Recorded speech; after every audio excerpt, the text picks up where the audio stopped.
previous course record holder and the world record holder in the marathon, tragically lost in that road traffic accident, and him and his coach. So that was a real tragedy to the sport, wasn't it? Yeah, we witnessed his debut here 2 years ago, and that run, that victory really set him up for those 3 amazing marathons between December of 2 years ago and when he broke the world record in Chicago 14 months ago. So yeah, we still very much associate Kiptum's with this race, which is when he really came to fame. So we've got 2 very strong fields. The elite women are going to be chasing some very fast times. There's reports, aren't there? It keeps getting faster and faster about projected times. Is that women's course record under threat today? Well, the organisers have been talking about course records or targeting the course record in both men's and women's races. Personally, I think that the women's course record set here 2 years ago is probably within reach of Megertu Alemu. She's the leading female in today's race. The men's course record from last year, Cisse Lemmer's 2:01:48, probably a bit harder by comparison, but yeah, both records are being attacked in the 2 elite races today. There is the graphic for Megertu Alemu, the leading female, age 27, ran her best time just earlier this year in London, and has been incredibly consistent over the last 2 years. Got a 2nd and 3rd place finish in Chicago. So they're the course records we mentioned. So those are the world records, actually, and the course records for Chicago, Berlin, London. Valencia sits 4th in the all-time list of course records. That's Cisse Lemmer's time from last year. And in the women's division, Valencia actually sits 3rd in all-time course records. Obviously, the world record set just 2 months ago in Chicago by Ruth Chippengatic. But Amana Barisa's course record from 2 years ago, actually Tigist Aseva 2:11:53. So I doubt that they'll move up in those rankings, but it just shows how fast Valencia is, one of the fastest marathons in the world. There's a Belbat Doyle on the screen in front of you, and it was 20 national records set here 12 months ago.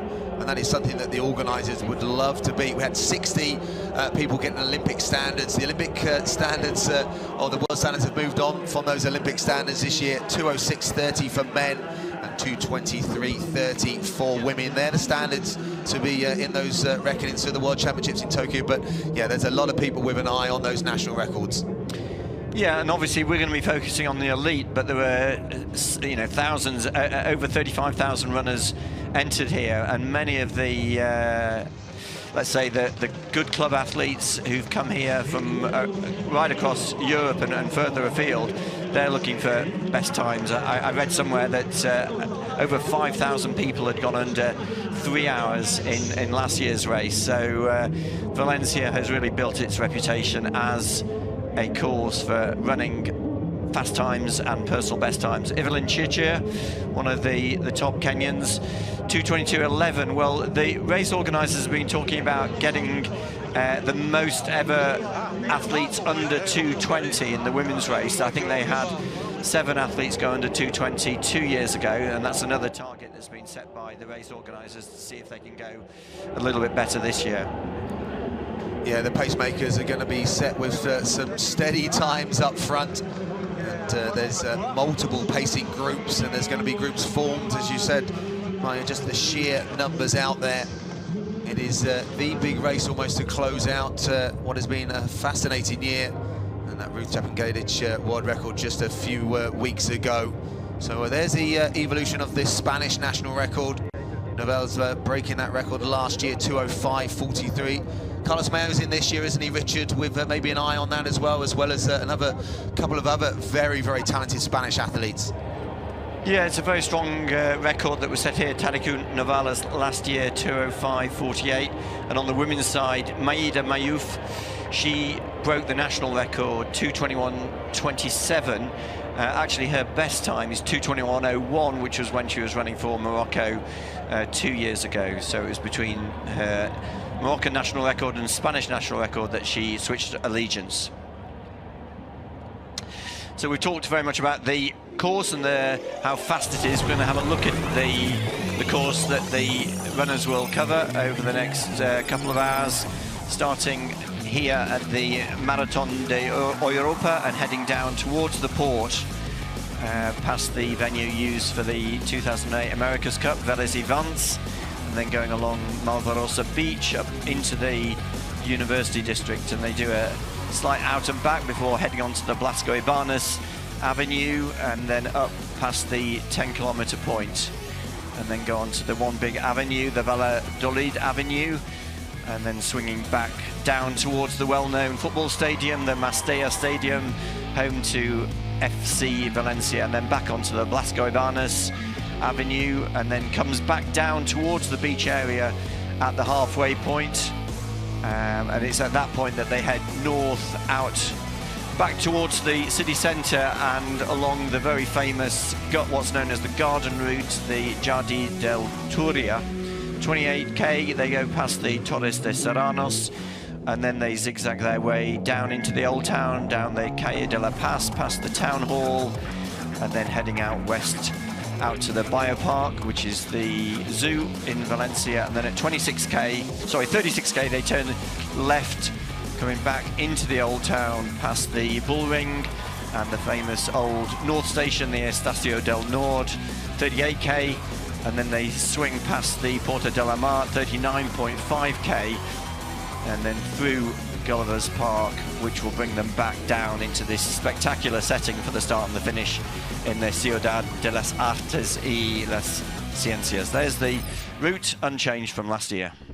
Yeah, and as we saw one of the graphics that came up earlier, well, look at that, there's almost no elevation on the course. And we had the graphic also of the conditions as well, and almost absolutely perfect. If there is a thing as perfect marathon conditions, it's pretty much up there. And that's why the runners flock here from all around the world, and it's not just the elites, it's the masses as well. It's on one of the bucket lists of those runners looking to get a fast time, looking to get a race experience. And what a great setting here, Richard, for the start and the finish. Yes, the start is on top of the bridge. It's a couple of 100 metres away from where we're sitting, right by the finish, on top of Monte Olivetti Bridge, actually modelled on the New York Marathon, which starts on the Verrazano Narrows Bridge. Not quite as big, this bridge, but that's where the runners will start in a few minutes' time. And as we mentioned a few minutes ago, there's going to be a commemoration for the victims of the flood before we go to the start. Kenenisa Bikili, one of the world's fastest marathon men of all time, so decorated on the track, multiple Olympic champion, world champion, and was back to business last year with second place, or this year I should say second place in London, but it didn't quite go to plan in the Paris Olympic Games, 39th there, but he's back again, and he says he's not going to retire, Richard, until he breaks the world record. Yep, still full of confidence and still hugely motivated to not only improve his best time to a 1:41, but to get close to Kiptum's world record. There he is, Kenenisa, an amazing record going back over 20 years, 3 Olympic titles, and a best in the marathon set in Berlin 5 years ago, 2:01:41. And they're the leading female athletes, led by Megertu Alemu. So 3 athletes have run under 2 hours 20, but Mark Roach, the elite athlete coordinator, a couple of days ago was talking of the possibility of more than 7 athletes trying to go under 2:20. Yeah, American interest in there. Sarah Hall has been training, I think, with Callie Thackeray in Flagstaff. So what can Sarah Hall improve on? I think it was around about 15th, wasn't it, in Boston, 18th in Chicago. But looking to be competitive today.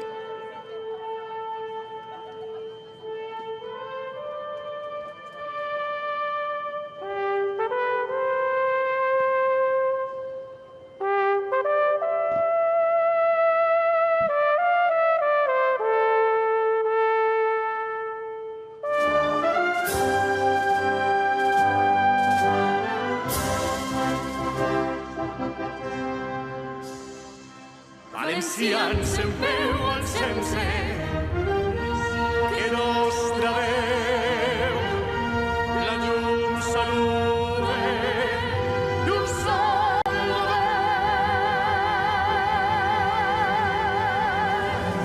per a ofrenar noves glòries a Espanya, tots a una veu, germans vingau, i en el taller i en el camp remolete, càntics d'amor, himnes de pau, flames en l'aire, Nostra Senyera, glòria a la pàtria. Visca València, visca, visca, visca.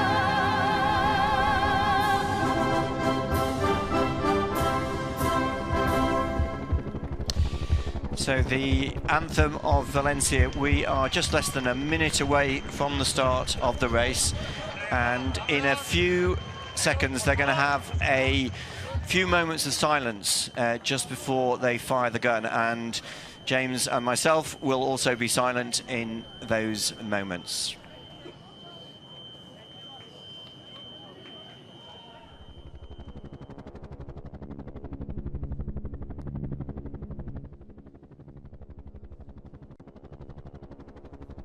So we're off. It is the start of the 2024 Valencia Marathon Trinidad Alfonso EDP. This is a sight to see. 35,000 entries, the world's very best runners here on the streets of Valencia. It is the start of December and one of the closes of a big year of athletics, of marathon running, and we're looking for some very fast times today, Richard, aren't we? Yeah, we're going to be talking quite a lot about the attack on the course record. I think what is interesting for me is that today we've got some highly experienced runners, particularly the Ethiopian runners who are coming back here to run again. Sise Lema, defending champion, and Kenenisa Bekele, probably at the top of that list. But alongside these experienced marathon runners, we've got 4 or 5 very interesting debutants who have established themselves at the shorter distances over 10k and half marathon, and those particularly the Kenyan debutants are going to form a fascinating battle between the newcomers, so to speak, and the more experienced marathon runners. I was actually looking, James, that the top 4 Ethiopians have run 70 marathons between them, whereas they're up against these 4 complete newcomers at the marathon, but with incredible records behind them over the shorter distances. So you might have seen on the left-hand side, the hemispheric, that's what we're looking out from our commentary pots here, and it's just an amazing sight, the aerial shots, the thousands of runners. Many will be running for charities, many running for their own personal goals, their own personal aims. So up front we'll have some pacemakers that are going to be setting out, looking at around about 61 minutes through the half. Last year's half marathon split was brisk. They went through that halfway point in 60 minutes and 35 seconds. So runner with the bib 394. Then it's Vincent Nanego. So a 61 earlier this year. But some of these athletes, he's pretty much an out-and-out pacemaker, isn't he, Richard? Some of these athletes that they make a career out of setting the pace, and it's for them to be so trusted in the early stages. Samuel Marley is another one up there that he's a world medalist himself, and that's the quality of pacemakers that are needed to be at the front to run that 61-minute half marathon split. Yeah, incredibly fast pace. 61 minutes is what they've asked for, and yeah, we can see that the red vests on the right and left of the screen, 391, 394, and also in the middle, 393. Those are the 3 pacemakers, and Kenenisa Bekele has gone out very fast. In the press conference 2 days ago, he was saying that he wasn't in peak shape, but he's clearly decided he's going to sit right on the back of that front 3 group. In the middle of that group is the third of the pacers in the NN singlet. That's Eric Sang. So we 7th place in Amsterdam just a few weeks ago, 2:07.50. It's a sub-60-minute half marathon runner as well. But as you say, Kenneth Bikili, at the age of 42, he's the World Masters record holder, but he said he's not done yet. And he, every time we write him off, every time we think he's not in shape, he comes back again. But it's a tall, tough order today, just given the quality of runners. And the leading women, we will try and pick them up as they go, because the sheer number, the sheer volume of runners around them, they're going to be very good. Almost don't want to call them club runners at the pace that they might have to be running to be thereabouts the lead female runners. There could be some national records set in the male division around the lead women, Richard. Yeah, I think there we see on the right of the screen Megertu Alemu. She is the leading female, and it's going to be interesting to see whether any of the other women are going to try to go with her. I think just behind her at the moment is another Ethiopian, Tiruye Mesfin, in the white and orange of the NN kit. But Megertu Alemu, she's got a best time, 2:16.34, and has been so consistent over the last 2 to 3 years. And so she is probably the standout favourite in the women's race. And we were hearing that she's going to attack that course record, 2:14.58, set by her compatriot Amana Bariso 2 years ago. The Alemu's record is just phenomenal. Top three finishes in London. So she's really looking for that big marathon victory, and that personal best 2:16.34 set in London this year. And that's the depth of women's marathon running right now. It is moving on week by week. But there were some talks yesterday about Alemu pacer, having a personal pacer going at 2:14, and this morning word on the grapevine that she could be looking at 2:12, Richard. So that really would be some fast early splits, and that really would smash a few minutes off the course record. Yeah, I think when Tigges Dassersverb set the world record 14 months ago in Berlin, 2:11.53, I think it really started to get people to rethink the way marathon running was going to be run, particularly on the women's side. Of course, that world record has since been surpassed by Ruth and Chepngetit's incredible time in Chicago just 2 months ago, 2:09.56, the world record now. But yes, over the last 12 months and more, so many female athletes and their coaches have had to really rethink what their goals are, and I think Megertu Alemu falls into that group with the best time 2:16.34, and that's why she's now starting to talk about times of around 2:12, 2:14. So on the screen in front to us, Sebastian Sawe is the athlete to look out for today. Outstanding half marathon runner. He knows Valencia very well, 2nd place in the half marathon behind that world record of Geleta just a few weeks ago, but making his debut today. We've said it previously, Richard, just because you're a great or world-class half marathon runner doesn't mean the step up is easy. It doesn't matter. It doesn't necessarily happen automatically. Yeah, I think why a lot of people are talking up Sebastian Sawe's chances are because he is coached by the great Claudio Berardelli, who has coached so many great runners to big marathon wins. He looks after Evans Chebet, Benson Kipruto, Amos Kipruto. All of them have won big marathon majors in the last few years, and Claudio himself has been saying that Sebastian's preparation for this race has gone to plan. So Claudio knows exactly what good shape means, and we are expecting good things from Sebastian, although we have to say, because it's his first marathon, he'll be going into the unknown once he goes past the halfway point. Jackie there on the screen, 2:07 lifetime best. So they're chasing this Spanish national record. On the back of that group is Carlos Mayo. Again, another athlete that's making their marathon debut. Sub 60 minutes for the half. Just a little shove on the athlete in front. Just a reminder just to stay concentrated. It's a fast pace each of these groups are setting out, and it's about settling down into the pace in these early stages. So Geleta is the athlete wearing 4 in that green singlet, just behind the pacemakers. A look over his shoulder, 5th in the Olympic Games, just 31 seconds off a medal, just behind Britain's Emile Caress. What a run by the British athlete. Winning in Seville, very impressively, 2:03. And he's someone that comes into this with real full and probably looking to make another jump. Yeah, we were in Seville 10 months ago when he made that massive breakthrough to win the race in a course record in Seville, 2:03.27. I mean, he's experienced the marathon. He's run 16 marathons already. This is the Ethiopian in the green vest, just behind the pacemakers, Deresa Geleta. But as you were saying, James, both his win in Seville in February of this year and then his 5th place in Paris in the Olympics has really given him that confidence. Interestingly, he's also coached by Haji Ajilo. Haji coaching both Deresa Geleta and the leading female, Megertu Alemu. And it's going to be interesting to see for some of these runners that did run on that very tough Paris course in August, the recovery.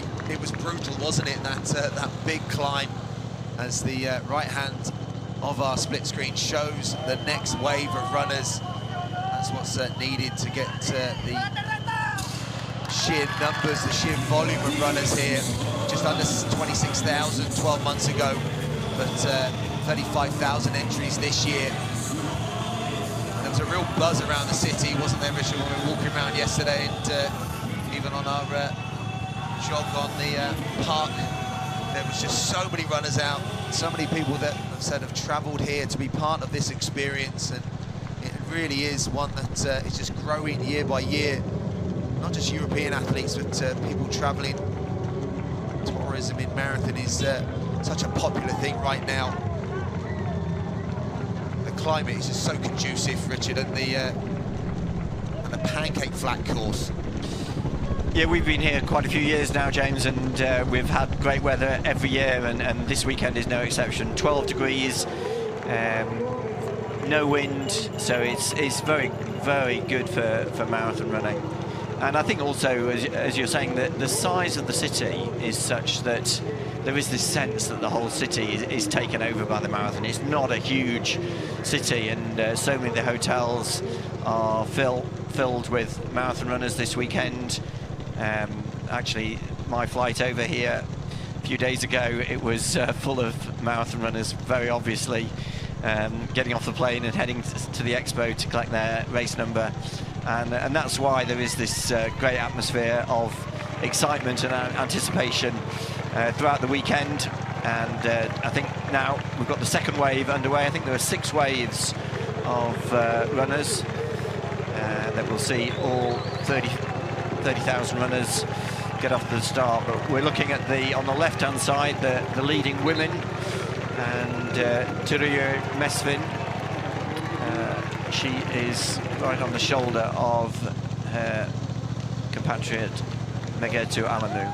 Yeah, such an important point, Richard, about the hotels being full, and again, you know, the importance or the support of the race to the city to help rebuild, and obviously the local boost to the tourism of the city, and everything in the surrounding areas as well.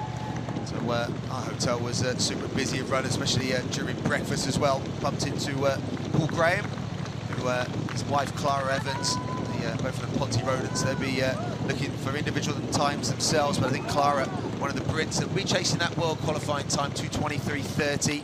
She had a late call-up for those Olympic Games in Paris, so look out for the Welsh lady chasing that fast marathon standard for Tokyo. But talking about fast times, our 3 pacers on the front that have that job. Malu, there you go, Chesang. So shoulder to shoulder as we go back to the back of the group.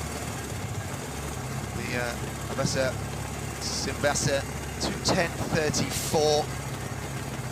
Decorated athlete. He'll be looking to smash that in that group. There's such a large number of athletes. This looks about the 2:06 group, Richard. running around, I think, a 63 half split, and a lot have chosen to go with this pace, which is the World Championship qualifying time. Yeah, I did see Carlos Mayo there, one of the leading Spanish athletes. I mean, there were quite a few Spanish athletes. We've mentioned Ibrahim Chakir. He ran his best time here 12 months ago, and also Carlos Mayo. So they're targeting that 2:06. I think their pace is actually 62:30, so targeting actually a little bit faster, but 2:06:30 being the World Championship qualifying time for Tokyo next year. Sebastian Sawe was such a dominant figure 12 months ago, winning by 83 seconds, then going on to take the Boston title as well. He's not quite had the build-up as he would have hoped to defend this title, because he ran so well, you know, to close in such a hard way last year. Yes, Sebastian Sawe obviously struggled with injury through the summer and actually had to give up his Olympic place for Paris, and then that's why Tamrat Tola was brought in, and with Tamrat eventually winning the gold medal. So there's a nice picture on the left of the screen of number 1, Seaside Lemma, defending champion, who's come here hoping to repeat his victory, but what we've heard is that his build-up hasn't been as smooth as it was last year. But Gemedu Degafa, his coach, says whenever Cisse puts on his racing shoes, you've got to consider him. He's a great racer, and yeah, they're running very fast. Soon we'll get their 5K split, but yeah, you mentioned how fast they set off last year. Last year they went through the halfway in 60:33, which was very, very fast pace, and it really broke up that leading group. Today, looks as though that leading group is already starting to split up a little bit. Yeah, it will do at that pace. Those that are going to make the conscious decision to go through in 61 minutes.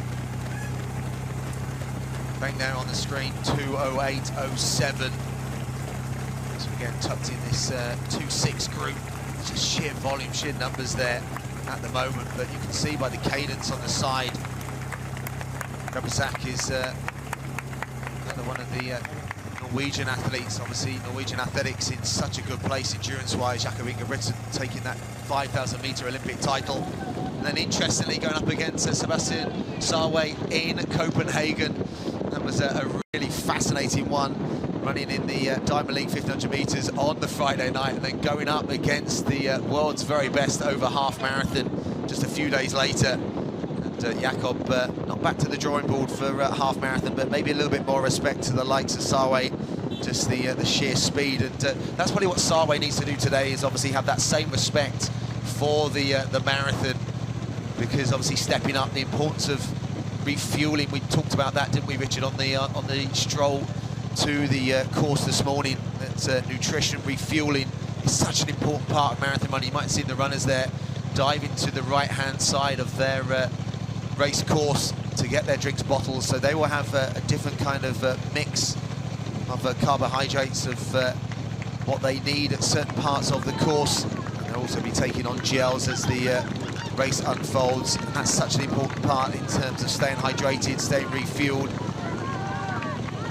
Missing a drink station can be the difference between holding their pace, running personal bests or even national records, and sometimes not finishing at all. But there's been a real change in the construction or the science behind refueling over the last few years, almost as much as there has been, and lots of talk obviously about shoe technology that over the last 5-6 years has just rapidly changed the face of the sport, but also the ability to come back and recover. There's a few athletes that we've said have already raced in Amsterdam a few weeks ago, that have raced in or paced or even dropped out of Chicago, whereas a few years ago, going to 35 kilometers in a marathon, Richard, there's no getting back off the canvas and coming back again.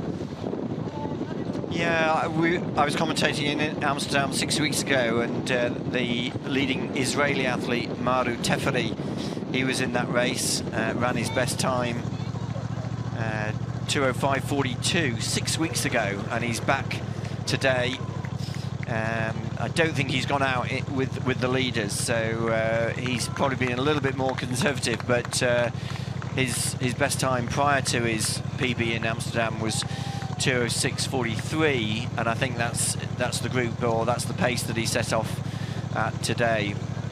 But on the screen now, that's the leading women, and there's about 4 or 5 of them who are together. Megertu Alemu in 2:02 in the green vest, and right on her shoulder is Tiruye Mesfin, and just behind them the third-placed athlete from last year, Gebrselassie, and the leading Ugandan, Stella Chesang. But we're now going to focus on the leading men. That first 5 kilometre split was 14:31 for our elite men, so just a fraction of a couple of seconds shy of last year's first split. So the pace is doing a good job, and you might have seen on the screen the women's time, again just a fraction over 16 minutes.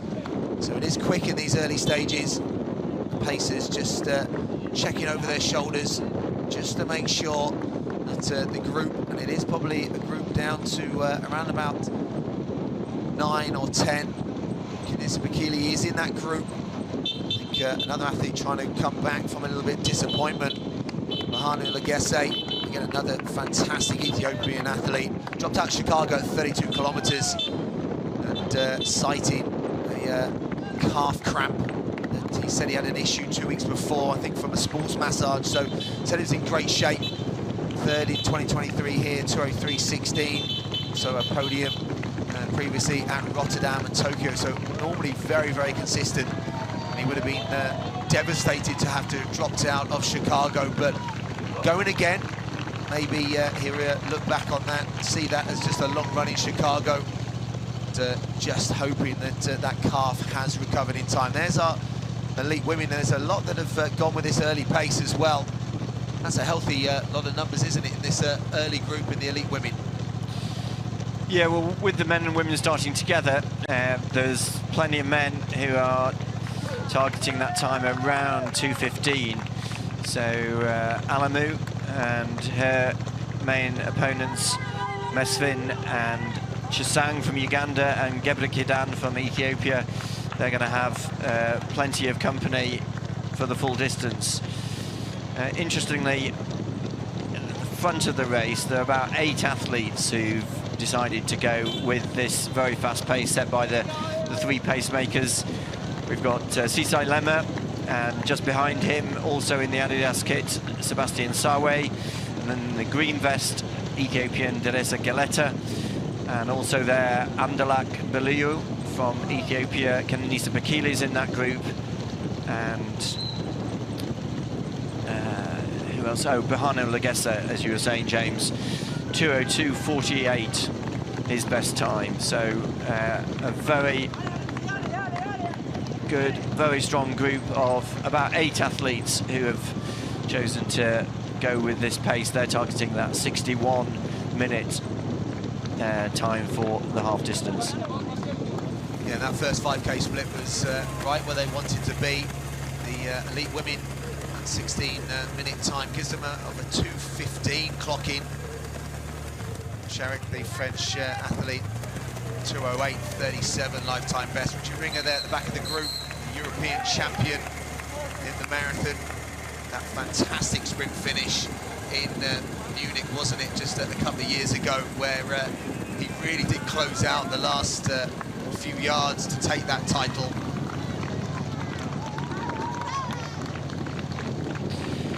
Yeah, I mean, the German national record for the marathon, 2:06.27, and Richard Ringer, his best time is 2:07.05, so I think they've gone out aiming for the World Championship qualifying time, 2:06.30, so if Ringer stays on that pace, he's going to get very close to the national record. There's about 20 national records that are under threat today. Not so much Kenya and Ethiopia, but Israel, Germany, Switzerland, Bolivia, Tanzania, Norway. We're going to be following those attempts at national records. Remember, the race organisers have set themselves a number of goals in this race. They're looking at course records, they're looking at the most ever national records to be set in a marathon, and they're also hoping that more than 7 women can go under 2:20. Well, they've got quite a big group of leading women, and there on the right of the screen is what's being called a chasing group, and that's Mayita Mayuf, the leading Spanish athlete, and I think sensibly she hasn't gone off with the leaders. She got a best time 2:21.27 set. I think that was set last year actually, because her best time 2:21.01 was from the marathon here in Valencia 2 years ago. Last year, when she had already switched her allegiance to Spain, that's when she ran the Spanish national record 2:21.27, and I think she's aiming to improve that national record here today. Yeah, I think she'll be looking to break 2:20. I think it's Lucas Maz and Chesang is the chasing group pacers. They're looking around about 69.45 to 70 minutes, and Alex Cavares and Anthony Caio are the pacers for Group 1. And they were originally looking at 68.15 from the pacers meeting, but they've gone out a little bit faster than that. Alemu's personal pacer, they were chatting about 2:14, even 2:12 was being bandied around, but looks like they've all gone off together. We half expected Alemu to be down the road with the Chase Group 1 behind, but at the moment they're all one big group, and there's so many of the other runners around them. Just need to be a little bit mindful, especially when it comes to drink stations, that they give themselves a little bit of space to see the elite stations drink spots, because they will have access to those. The runners around them won't, and they won't necessarily be thinking about their own drink station at that point. So it's going to be really important for the elite women just to stay switched on, to make sure that they do sight their specific drink. As I said earlier, that missing it can be detrimental to their performance. Geleta is the Portuguese athlete. Again, another one of those that needs to knock off about a minute from his best. That's going to be the challenge to these athletes, that their perception, their idea of what is a fast marathon has changed. You know, a year ago that was an Olympic standard. Now it's a minute off the world standard. You know, the rapid, increase in performance needed. It's it just shows you the world of marathon running literally is moving on race by race. As we saw in Chicago, the women's world record now inside 2:10, and well, there's still discussions around, can someone go inside the magic 2-hour barrier in a major city marathon? Eliud Kipchoge's done that, obviously on that contrived Vienna 1:59 project, but Kelvin's run just around about 30 seconds outside the magical 2-hour barrier in Chicago, and Kelvin was the athlete that we thought would be that first athlete inside 2 hours. But there's also, isn't there, Richard, it's €1 million on offer for someone to break that record in Valencia. I don't think we're going to see that today, but that could definitely entice someone in the future to come to Valencia to break the world marathon record. We've seen it in the half marathon. Both world half marathon records are here. They're home in Valencia, but can the world marathon record be set here in Valencia? Yeah, I think that talks a little bit about the ambition of the race organisers here.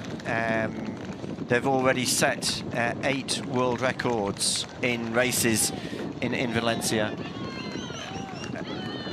over the last 4 years. I remember when Cheptegei came here and broke the world record for 10,000 metres in October of 2020. At the same meeting, Letesenbet Gidai broke the world record for 5,000 metres. And I suppose over the last 4 years we've seen so many world records, mainly on the road.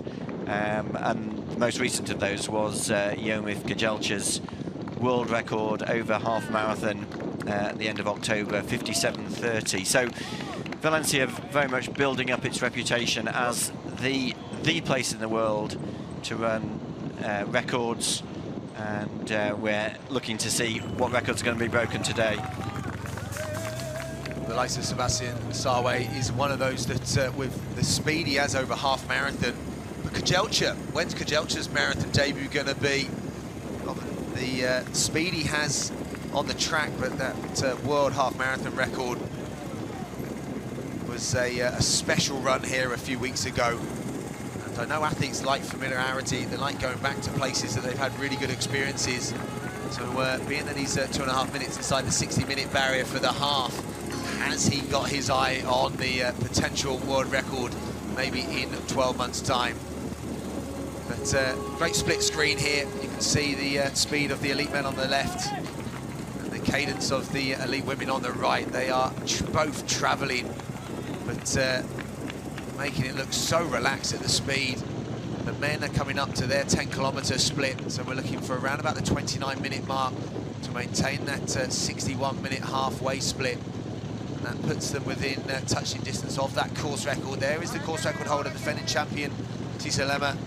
Such a tough man of marathon running, so consistent. And if he isn't quite in the shape that he would have wanted to be in, that will be of a slight disappointment to him, because on his day, when he is in shape, he is such a great racer, and he knows how to prepare, so would have been absolutely devastated to give his place up for the Olympic Games in Paris.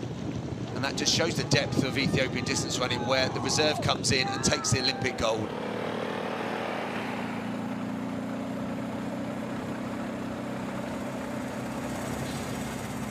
On the right of the screen, one of the Kenyan debutants, number 12, Matthew Kameli. We were actually expecting that he might have gone off with that leading group, but he's chosen to go with the second group. Kameli, one of the 4 debutants that we're looking at today, but the leading 2, Sebastian Sawe and Daniel Mateiko, have gone with the leaders, which we're referring to Mateiko as a debutant. Actually, he has attempted the full marathon twice, but hasn't yet finished a marathon. So there's the 10K split, 29:04. So they're still just a little bit outside the course record. Course record pace 28:56, so they're 8 seconds outside Cisse Lemma's course record pace from last year. But if you remember, Lemma actually went out, well, that leading group last year, they went through halfway in 60:33, so probably no bad thing if they're a little bit down at this stage in the race. Very much early stage, the first quarter distance coming up, gone through 10K in 29:04. Yeah, it's within touching distance. That was a 14:33 second 5K split, so that 8 seconds can be brought back very, very quickly, or it can also be lost very, very quickly in the latter stages. The projected time there coming up on the screen, 2:02:30, and there's a lot of athletes in this group that are operating a lot faster than their lifetime bests. So we do expect athletes to drop off this group at some point. And as you said, some athletes choosing not to go with this. Matthew Kameli, one of those. Again, coming in with a lifetime best at the half marathon of 58:43, but choosing to sit back, that could be a wise decision in the later stages. It is stick or twist sometimes in marathon running to throw caution to the wind, but in a debut sometimes you've got to find your feet, and you've got to really kind of learn the distance, learn the event. As you've gone through some of those decorated marathon runners, this is their 17th, 18th, 19th marathon. It doesn't always happen straight away. There's the elite women on the screen waiting or coming towards their 10-kilometre split. Remember, they were at 16:01 through 5 kilometres, so expected around about that 32-minute mark. Matt Doyle, the Australian athlete, chasing that world standard, chasing the national record as well. Yeah, Australian national record set by Sinead Diver here in Valencia at the age of 41 when she ran 2:21:34. So Isabel Bat-Doyle got a big task ahead of her. She's going to have to improve her best time by over 2 minutes. Current PB 2:23:27, but has got some good company around her to try and take her all the way to a new PB. I wonder if she's just got her eye on that World Championship qualifying time, 2:23:30, which is around her current best time. So just going down some of the splits, an interesting one. Ed Chesarek is in one of those chasing groups as well. The winner of the Copenhagen Half Marathon in 2023, fifth this year in that star-studded field. Sebastian Sawe winning in Copenhagen this year, 58.05. Chesarek back in fifth, 59.32, but he'll be looking for a better marathon today. The multiple NCAA's champion, and someone that the message boards are always fascinated to see how they go. He's someone that we're looking to make that transition finally from track to half marathon to marathon. So there's the elite women's split, and it is almost identical. There you go, 32.03. So that's a 16.02 second 5 kilometer split. So again, operating right around that 2:15 pace. As the elite men, you can see, I don't think we've lost anyone of that group, Richard. It still looks as if we are healthy in numbers. As the chasing group behind, again, both of those are full of talent. Yeah, 9 athletes behind the 3 pacemakers. Kenenisa Bekele, very prominent in that leading group. Sisai Lema, Ethiopia, and the debutant also in the blue Adidas kit, Sebastian Sawe, just on the heels of Sisai Lema. Also just behind Sebastian Sawe, that's the Kenyan Daniel Mateiko. Deresa Geleta there. Guy Odola is another one in that league group as well. There's a lot of strength in this field, a lot of experience. Kenenisa Bekele don't get any more experience than World Masters record holder, but so many gold medals on the track, over cross country, one of the all-time greats of distance running. It's so interesting to see that he just won't hang up those shoes yet. You were saying that there's still a fire and there's still a talk, and he was talking in the press conference about he won't retire until he breaks the world record, and he commits himself again. There were reports that he isn't in the best of shapes, but he never shies from the challenge. No, he's had so many great comebacks. When he ran that amazing time in Berlin 5 years ago, 2:01:41. I remember before that he'd dropped out of Amsterdam in 2018, and personally I thought at that point that maybe his career was coming to an end, but he bounced back with that sensational time in Berlin, 2:01:41, and then again had a few years without any big results, and then suddenly last year here in Valencia had what I would call his second comeback, because he dropped out of London 18 months ago in the 2023 marathon in London, and then he came here and surprised everyone again with that amazing 2:04:19 fourth place performance, which really set him up for a great 6 months, because he then went on to finish second in London earlier this year, and that's what won him selection for the Paris Games. Mayouf, interestingly, there, kind of leading her group. Would have thought she's almost looking around for her own pacemaker, or the pacemaker in that group. So getting some reports back that the chase group in the men around about 30 seconds, about 29:30. Another interesting runner in that group, Hilary Kipkoech, that 12 months ago he was one of the pacers, wasn't he?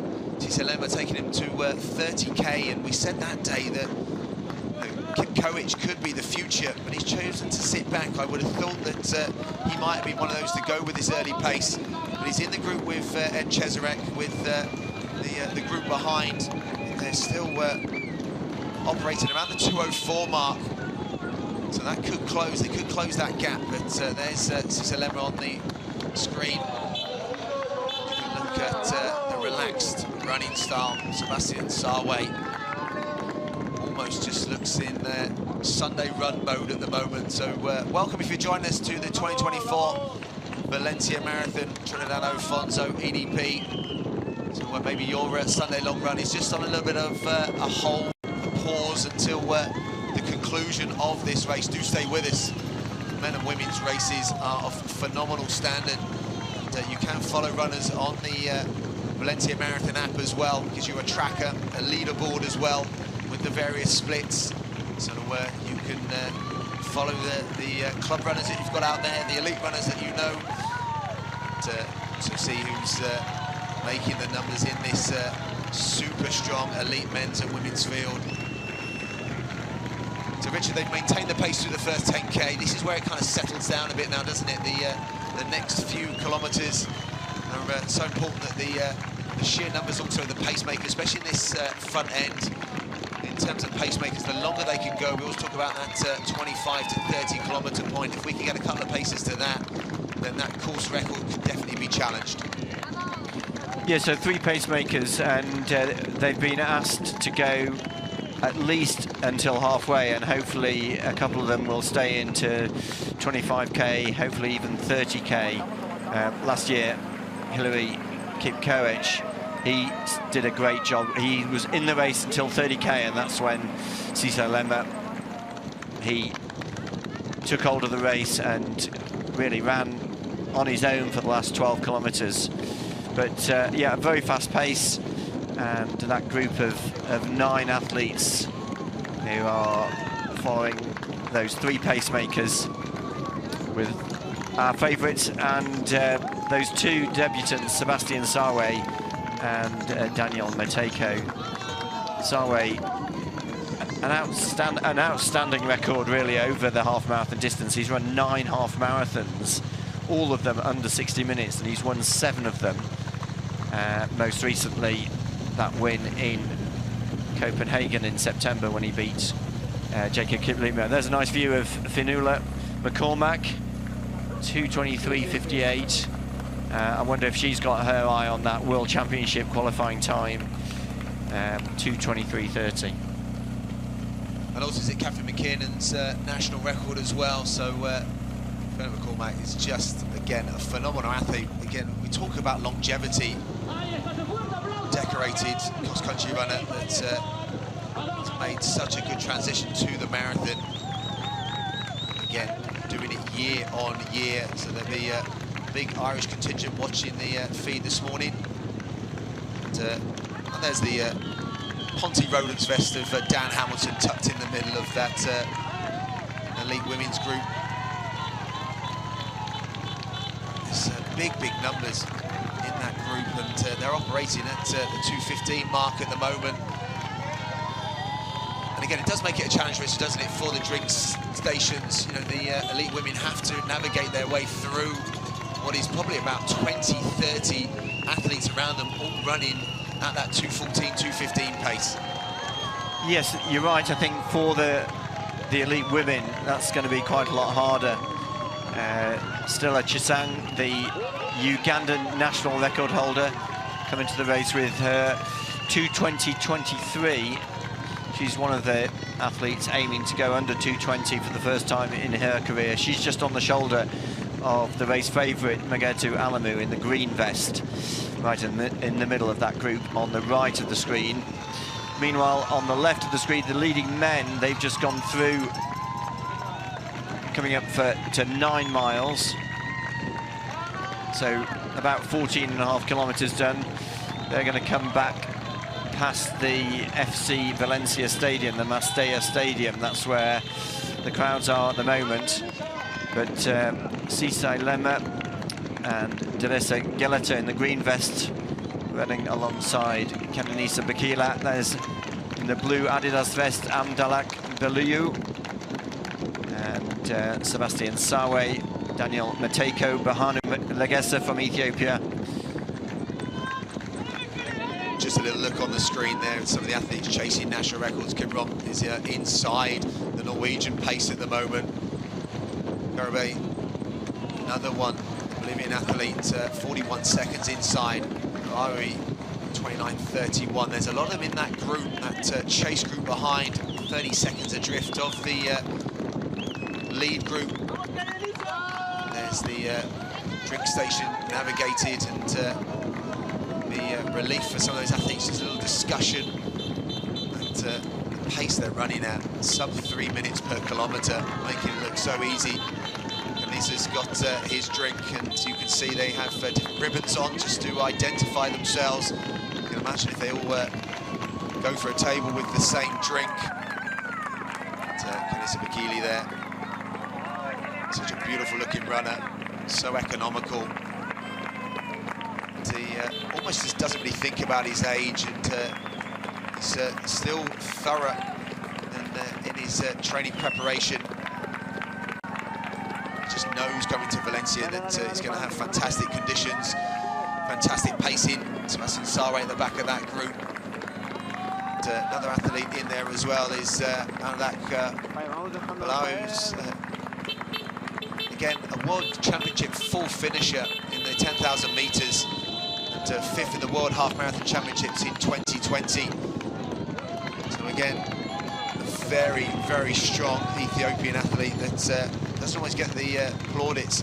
2:06.40 lifetime best, but operating much faster than that in that lead group. So this is the elite women's group. The pacers keeping that very consistent pace. We had 16:01 and 16:02 for the 2 kilometre splits, and there you go. That's why we've got a 2:15.14 projected time.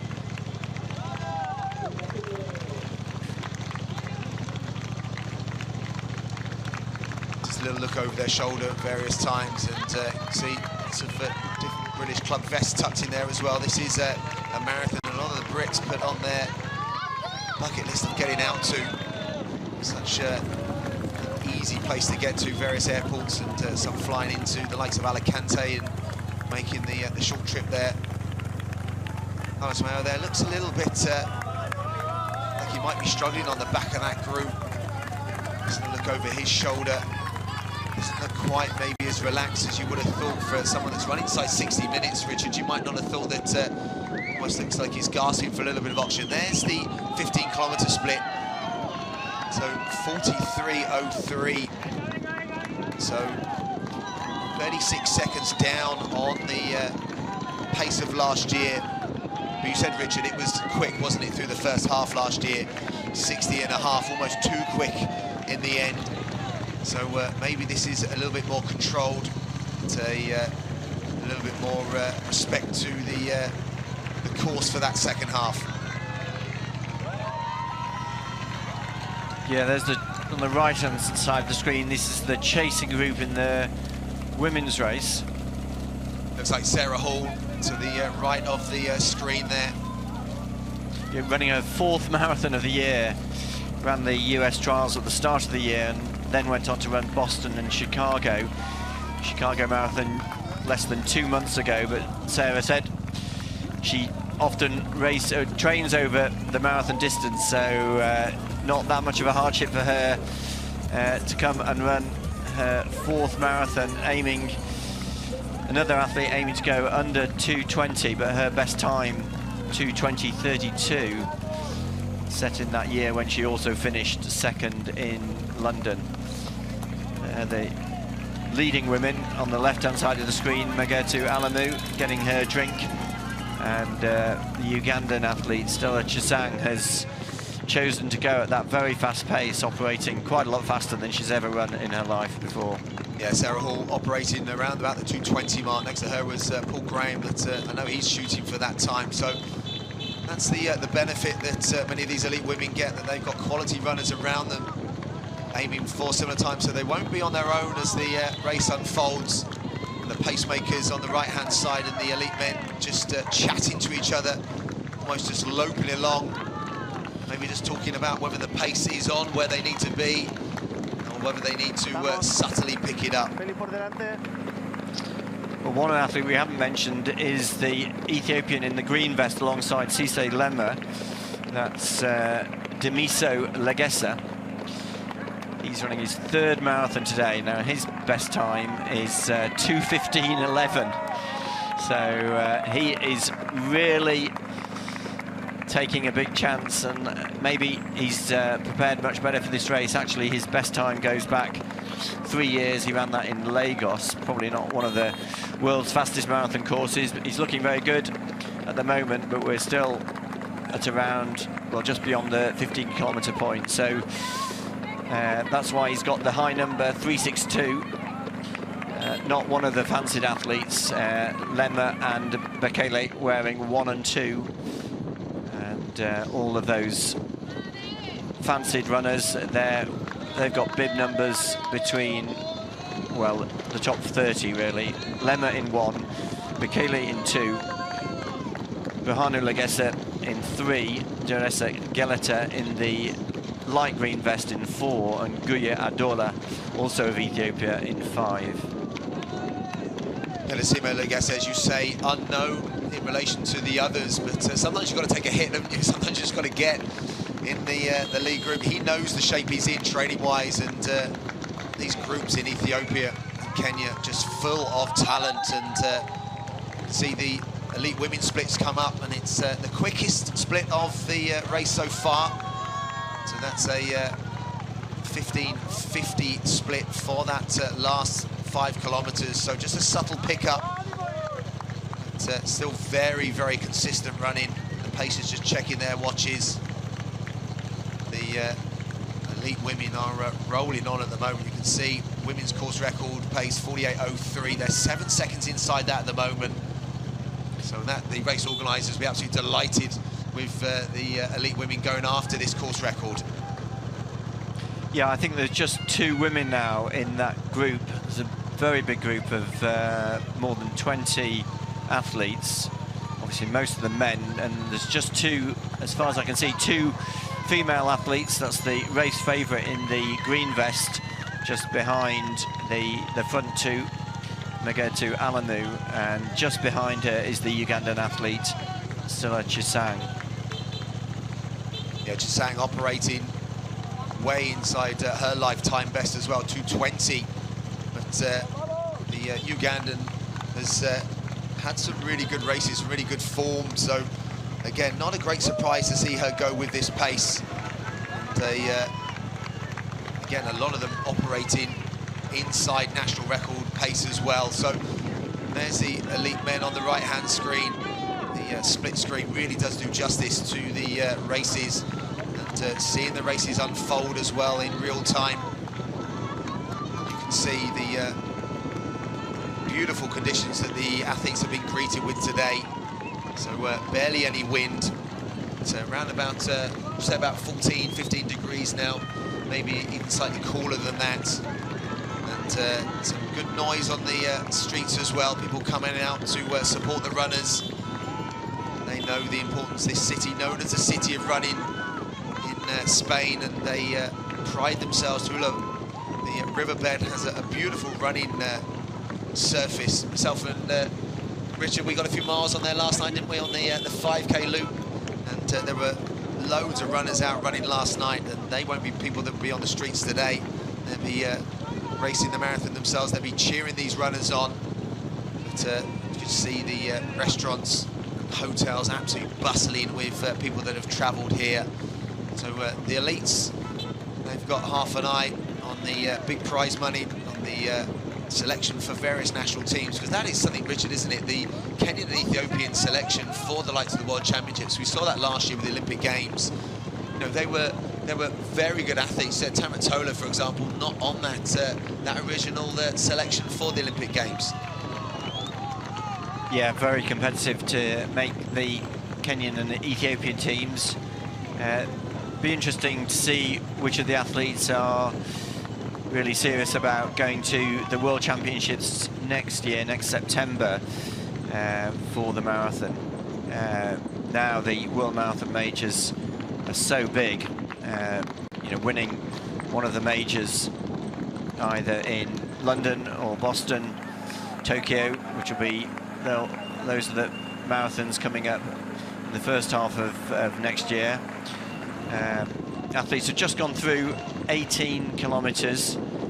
It's a nice view of Kenenisa Bekele, who's getting a lot of support, shouts of encouragement from the side of the road. Hugely popular now, as we saw in the press conference on Friday. It was just packed out with journalists who largely had come to asked questions of the great Kenenisa, why he was still so motivated to keep going at the age of 42, and Kenenisa, at the moment, looking very good, right at the front of that leading group. There's Mayita Mayouf. She ran in the Olympic Games in Paris in August. Again, there's the splits of those chasing those national records. There's a few that are inside them, and Cormac just outside at the moment. You can see Mayouf, as Richard just mentioned, there 11 seconds inside that split through the early stages of the race. But I do say that it is early stages, and to be a few seconds inside, the more telling point's going to be probably around about the 30-35 kilometre split, where that's where we can maybe really start to get excited. But the organisers, I do like that, the fact that it's not just about the first across the line, or just about the World or Olympic qualification, but celebrating all national records. The number of national records that have been set in the half or the marathon over the years is something very, very special. Something that we know almost with certainty that we're going to be adding to that today. So, dive for the drinks, and a way to split in the pack when this happens. Those that choose to sit back, and those that maybe Adola there. He's one that's been sat on the back of the group, and don't know whether he's just biding his time or whether he is looking a little bit fatigued. So a Berlin winner in 2021, no races in 2024. That always fascinates me, the way athletes can almost have no races for such an extended period of time and then just jump straight back in to the deep end. So he's so consistent though when he does race, and someone that, well, he knows how to race on the large scale against the very best. Yeah, I think Guya Adola, he was due to run in Frankfurt at the end of October, and actually got sick just before that race, and so his agent asked if he could get a late entry to this race. That's why he's here. But actually, James, as you were saying, he is one of the athletes who seems to be struggling a little bit to stay with this very, very fast pace. There's a nice view of Kenenisa. Unlike last year, when he actually dropped back from the leading group, he's the one who's really been right at the front of that leading group with Sisai Lema and his compatriot Demiso Legessa. So the three Ethiopians behind the three pacemakers, just behind them the two Kenyans, Daniel Mateiko and Sebastian Sawe. Just behind Sawe is Deresa Geleta, the Ethiopian, and then right at the back of that group we've got Bahano Legessa, Amdalak Baliu and Guya Adola. Those are the 9 athletes. Guya Adola, some of you might remember, had that epic race with Eliud Kipchoge back in 2017 in Berlin, when actually he had a few seconds lead over Kipchoge, and for a moment we thought that Kipchoge's unbeaten record, this was 7 years ago, might be coming to an end, but Kipchoge did win that race in Berlin 2017, but Guya Adola, he really came to prominence then. That's when he finished second in his best time, 2:03.46. Well, that's a nice view of Carlos Mayo, projected finishing time 2:05.44. Well, that would be very, very impressive, running his debut here. Yeah, that'd also be right around the Spanish national record as well, and that is also something celebrated by the organisers here. Jose Antonio Radalante puts together such a strong Spanish field every year. I think it's 25,000 euros for a new Spanish record. So Carlos Mayo, he's got his eye on that, so has Ibrahim Chikia. And on the women's side, we'll be seeing whether Mayita Mayouf can improve her own Spanish record, 2:21.27. Kanisa having a quick glance of it at his watch. You know, as is Guya Adola right at the back of that group. So it's interesting that last drink station was actually just short of 12 miles. So the runners now, they're turning right and they're very near back to Malvarosa Beach. This is where they'll go past the 20-kilometer point, and then they'll take another right, and that will take them west back down towards the old town. So they're at 12.5 kilometers now. You might have seen on the screen there that they went through 20 kilometers. Wait for the official split, and it was just outside 58 minutes, which I think will give them around about projected time at the halfway of around about 61:15. And so just slightly slower than the top end of what they might have expected.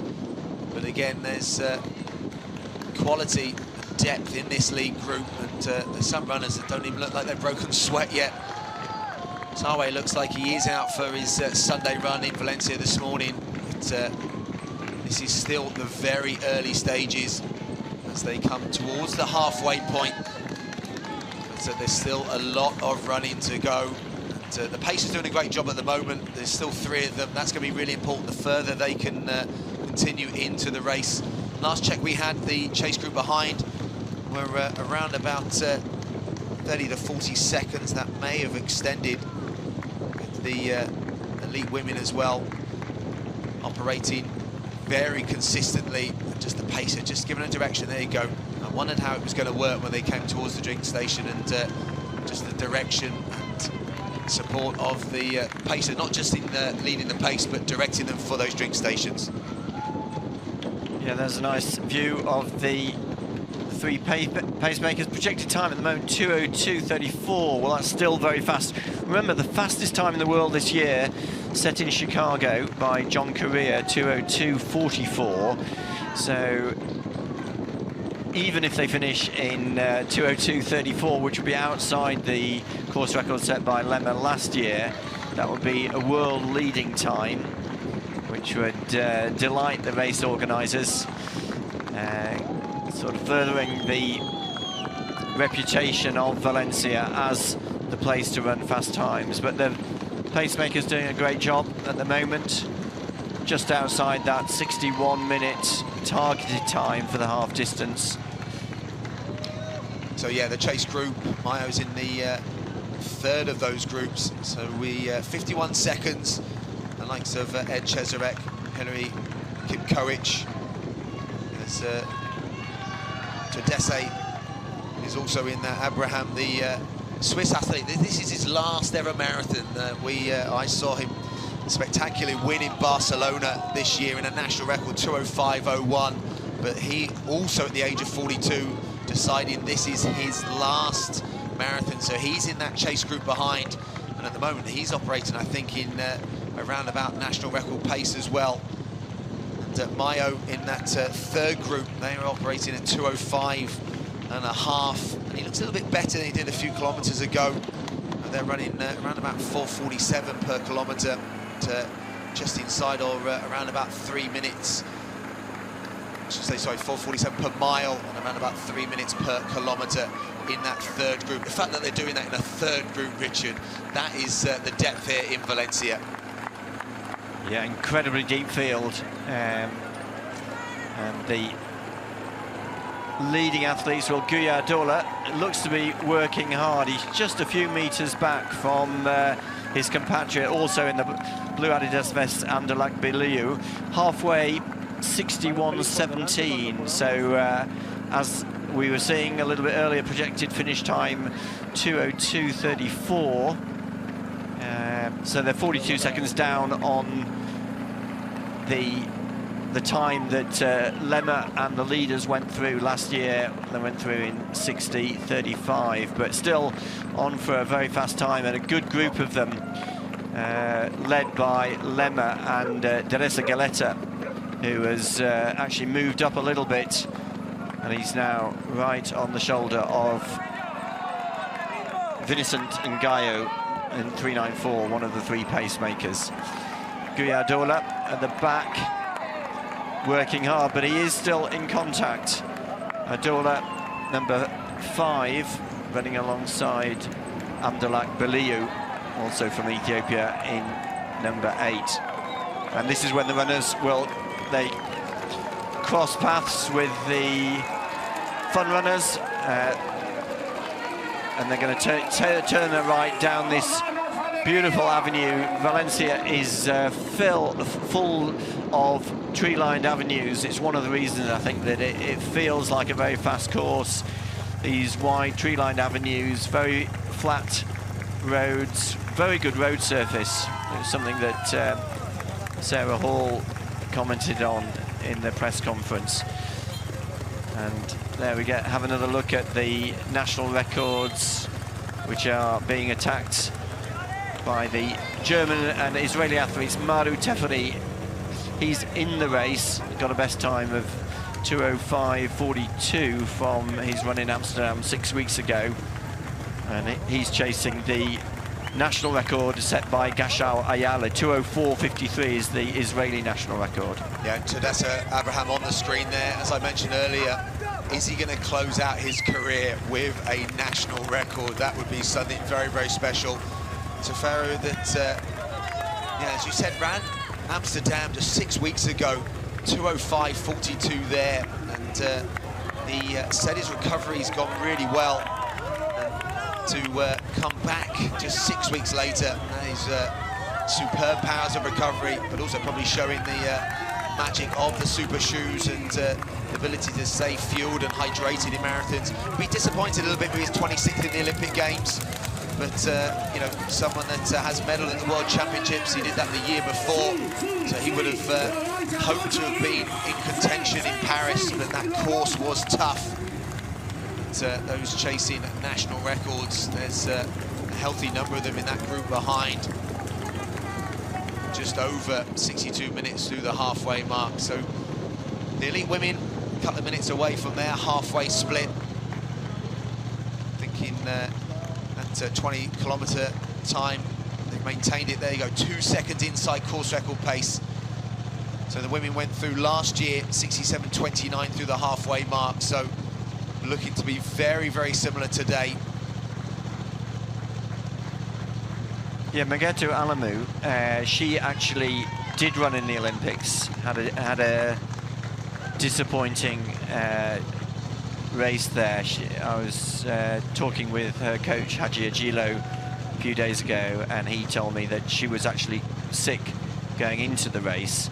So that is one of the very few marathons that she's run over the last 3 years where she hasn't had a good result. Her last big city marathon was in London in April, and she ran her best time 2:16.34. And if we go back to last year, she had 2 very good results. 3rd place in Chicago, 2:17.09, and then 18 months ago in London ran 2:18.37, just behind Sifan Hassan. So Megertu Alemu, very consistent performer, leaving aside that disappointment from the Olympic Games in Paris due to sickness. There's a nice view of a graphic of the leading men, 42 seconds outside the course record pace, but actually Sisai Lema, when he went through halfway in 60.35, he did slow slightly in the second half when he ran his 2:01.48 course record here.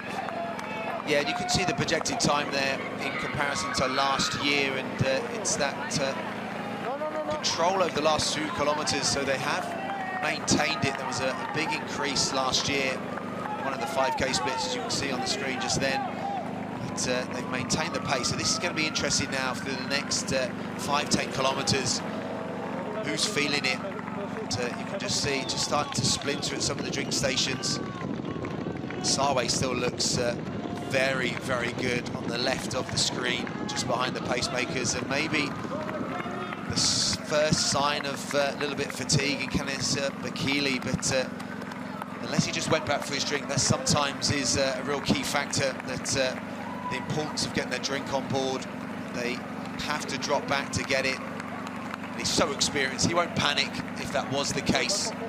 So he is probably the most experienced runner in this race today by a country mile. Yeah, we should know never to write off Kenenisa.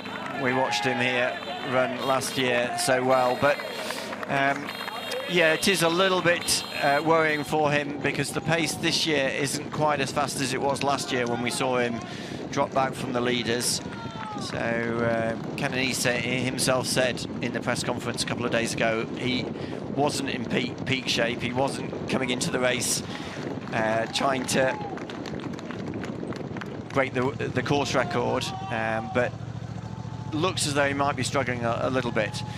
So the women going through halfway in 67.15, well, that is considerably inside course record pace. Remember, Amina Bariso, her time 2:14.58, so that would be a halfway of 107.29. They've gone through 107.15, so well inside Amina Bariso's course record. It is interesting that it looks as though Megertu is now, if she's not on her own, Stella Chesang, the Ugandan, who holds national records over 5,000, 10,000, half marathon and the marathon for Uganda. Looks as though she's not as close as she once was to Megertu Alemu. Yeah, Chesang going through the same halfway split. But, there was a gap back to Mesfin then in third place on the tracker in front of me, around about 50 seconds I think behind. So that's the gap between the lead two female athletes to the chase group behind, and then just going through some of the splits. Mayouf through the halfway split, just coming up to the halfway point now. So wait for confirmation of the Spanish athlete Isabel Bat-Doyle. Was quick through 20 kilometers and 66.44. So again, can't be far off that halfway split, around about 70 minutes. So and they're coming up now. Yes, I think 70 minutes through halfway, 70-20, I think, through that halfway split. Move right there as well with 70-20 as well. So at the moment operating at Spanish and Australian national record pace. And the Carlos Mayo, a consistent 10K runner, so good 10K World Championship, top 10 finisher, and sub 60 for half marathon. The time was the Spanish national record for that distance, and he's within touching distance at the moment of that national record over the marathon distance. But there's Chesang, I think, on the screen. Richard, she's dropped back slightly. She's about 20 meters down from Megertu, but also I think she looks as though she is working quite a lot harder than Megertu Alemu. There's a nice view of the leader in the women's race, Megertu Alemu, in that pale green vest. So, you know, when you were running the Olympic Games, Richard, you did so well in Olympic Games, but someone like Alemu who didn't finish, to go from that, you know, that would have been the absolute aim of the summer, to not finish there. How hard is that to pick yourself up and obviously, you know, to get back, you know, the mindset and the hard training that's needed to get back in shape? Yeah, I mean, obviously she will have been very disappointed. I mean, we've talked about how hard it is to make the Ethiopian team, so she probably went in to that race with high expectations, but in some ways, you know, when you are sick, it's a very obvious reason why she didn't perform, and probably took a short break, and here she is less than 4 months later running her third marathon of the year. So yeah, would have been very disappointed, but obviously has come in with big goals, and Haji Ajilo, when I spoke to him a few days ago, said she was very much hoping that she could not only run a PB but attack the course record, and she's doing just that today, well inside course record pace as they go well beyond half distance.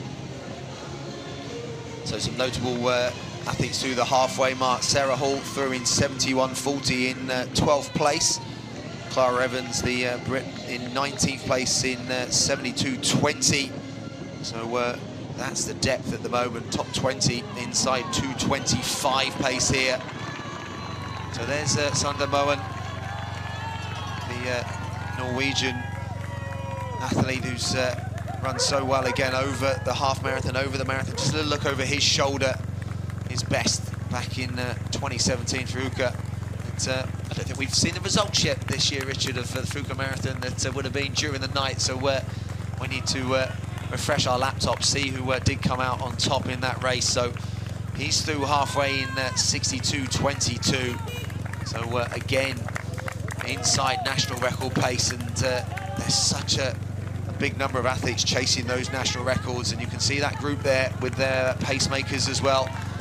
So they were a minute down at halfway, so they were at 62.12 through that halfway mark, so exactly a minute. So there's some good runners in this group that I don't know whether they can chase. So this might even be the third group now, around about the 2:05 mark, so maybe Moen's just slowed down to join the third group.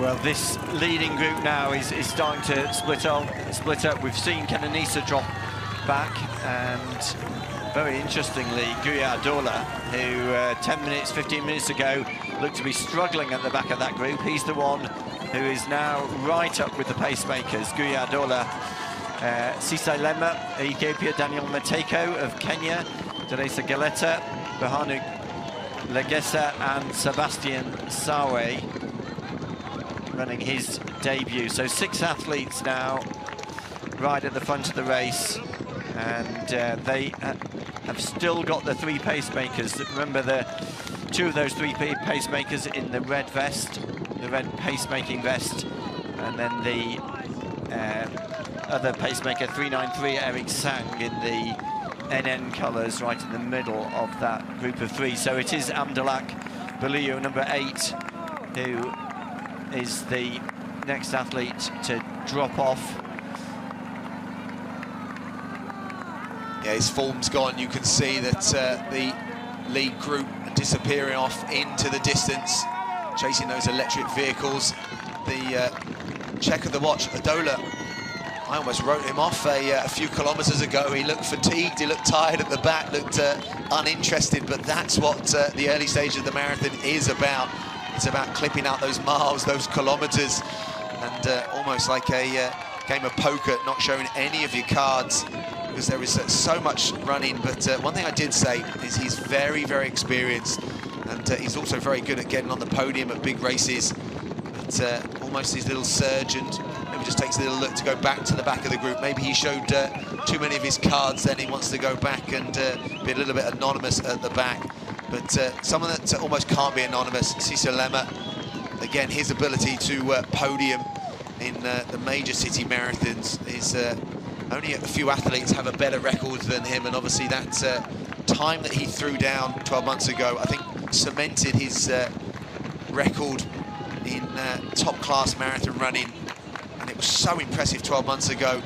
And yeah, the talk said he's not in the shape coming in, but maybe that could be a red herring as well, Richard. Great view of the great Miguel Indurain, 5-time winner of the Tour de France in the 1990s, has been at this race for quite a few years, doing pacemaking duties, but in a rather easier style on his bike. Great to see Indurain. You don't get anyone better with road handling skills than Big Mig out there, so he'll be fascinated by this chase on the national record. So just 20 seconds outside 70 minutes through halfway, so we'll keep an eye on those splits as we chase those national records. And the pace you can see at the front, Alemu, who is now a lead female in this race, and almost her lead is growing stride by stride. And now the next 2 splits, Richard, is going to be looking at that course record. Yeah, interestingly, Alemu has just got one official pacemaker. I mean, she's got plenty of men around her who I'm sure will probably stay with her most of the distance. But there at the front of that group in the red vest is the designated pacemaker for Alemu, attempting to go under Bariso's course record, 2:14.58. On the right of the screen, great view of Sisai Lema. Incredible career over the last 12 years. Won his first marathon back in 2012, and since then has run 26 marathons. Today his 27th marathon. There's just a view of Amdalak Biliou, and just behind Biliou is Kenenisa. Sadly, it looks as though he is struggling and falling further back from this leading group. Nice view, number 10, Sebastian Sawe. Real excitement as to what he can do at the marathon here, running his debut. He's had a good preparation. We've heard from his coach, Claudio Berardelli. But a little bit earlier, he was nearer to the front, but at the moment, just at the back, but still very much in contact with the front of the race. There's another good view of Carlos Mayo, and Spanish national record, remember, 2:05.48 set here by Tareku Navales, who's not racing in Valencia today. But both Ibrahim Chikir and Carlos Mayo just a little bit under that, well, certainly the pace of Tareku Navales' 2:05.48. Well, that's the end of the race for Amdalak Biliou. Yeah, holding his left hamstring. He dropped off the group and deciding to fight another day. That 2:06.40 lifetime best won't be revised today. Went with it in the early stages, and whether it's hamstring or even checking down on his Achilles, that he'd be devastated with that. You can see Kanesa Bikili on the right of the screen as well. He's almost looking at the concrete, looking at the floor. You know, whether he does decide to finish. He often does go through some bad patches in races, Kanesa, and does come back. He has almost been pulled off the race side as another athlete's gone from that lead group. I'm trying to see who that is. Someone... I think that may be one of the pacemakers. Yeah. It was Sang, yes. Panic over. So Eric Sang, his job is done. So getting them through 25 kilometers. So still two pacemakers left out there now. And if they can get to 30 kilometers, that is almost the golden distance for pacemakers, because then it sets up the last business end of the race here in Valencia. So again, welcome to the 2024 Valencia Marathon. Trinidad Alfonso, EDP. We're absolutely delighted to have you watching wherever you are in the world. The men's and women's races are hotting up. You can see 25 kilometers, just a slight drop off of pace. So even though she's moving away from the chasers behind, just losing a few seconds to that course record. Miso's record inside 2 hours and 15 minutes. So 1 hour 19:37 was course record pace. 1 hour 19:45 was the 25 kilometer split. So no need to panic. Just a subtle increase over the next 2 kilometers could pull that time back very quickly. As Adola, who looked so good, didn't he, Richard? Having not looked so good, now he's dropped back off the pack. Well, it does look as though in the men's race the pace has picked up, and it is Lema who's, I think, responsible. With 2 pacemakers still leading that group, but Sisai Lema, who is one of those athletes who loves to run fast right from the start. We saw it here last year. That's how he won the race, going clear as soon as the pacemakers dropped out. We saw it again earlier this year in Boston when he ran that incredibly fast first half, 60:19, and that massive lead in Boston, and somehow managed to hang on to the lead to win that race. Second consecutive victory for Lema. And Lema, although we heard from his coach, Gemedu Degafa, that he wasn't, well, he hadn't had the perfect build-up for this race. The moment still looking very, very good. 5 athletes together, and it is Guya Adola, the Ethiopian, who's dropped back from that leading group. Daniel Mateiko looks effortless at the moment. He looks really good for me.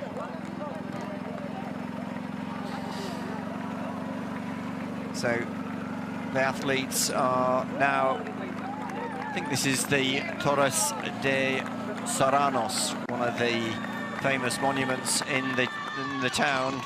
This is at around 28 kilometres.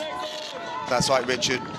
To the lung of the city, the riverbed that is a beautiful place for running. 9 kilometres of beautiful trails, and as you said, the Torre de Saranos is a site that is a beautiful part of Valencia. If you haven't been here, wonderful mix of real historic areas and real history to the city, but also the area that we're in, the beautiful start-finish area, just shows the modern element of Valencia as well. So there's some more national records being chased for, Richard. You can see the Italian national record, and there's a couple inside that Norwegian national record at the moment. Yeah, Elias Awani, he's coached by Massimo Magnani, and remember the national record for Italy, Yamani Crippa, 2:06.06, which was set in Seville earlier this year.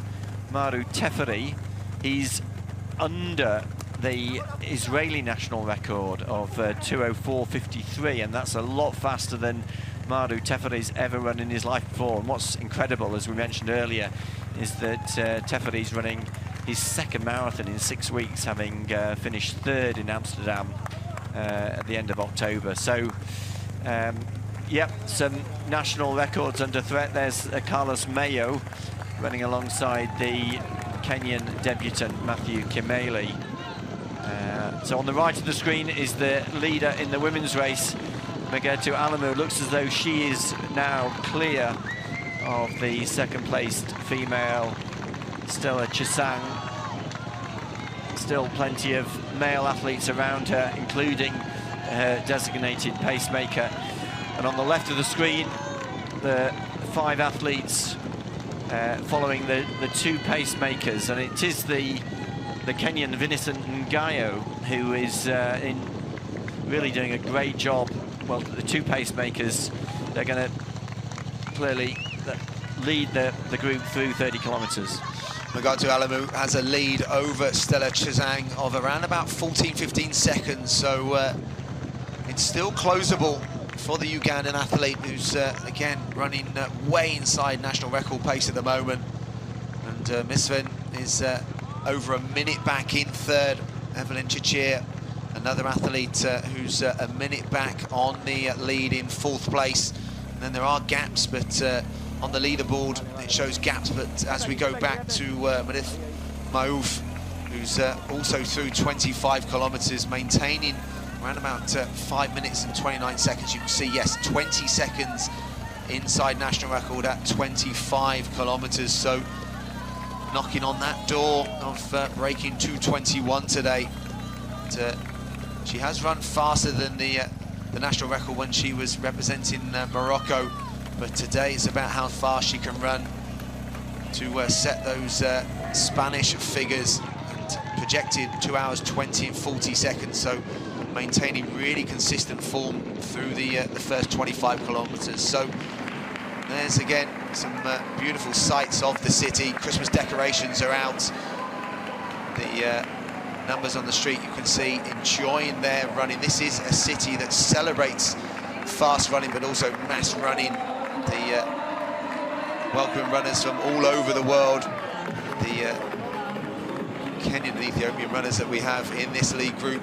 Our 2 pacers, they're still there, Richard, aren't they? And they're still doing such a great job of making sure that they do keep this pace till 30 kilometres. That's going to be interesting to see where the 30 kilometre split lies. There it is there, 1 hour 27:20.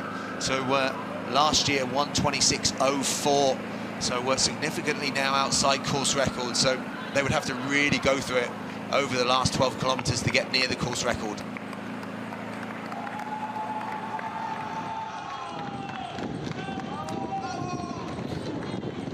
Yeah, the pacemaker's doing a really good job if they're going to keep going beyond the 30k point, which is what exactly they are doing. 391 is Samuel Milo and 394 Vincent Nyago, and it is the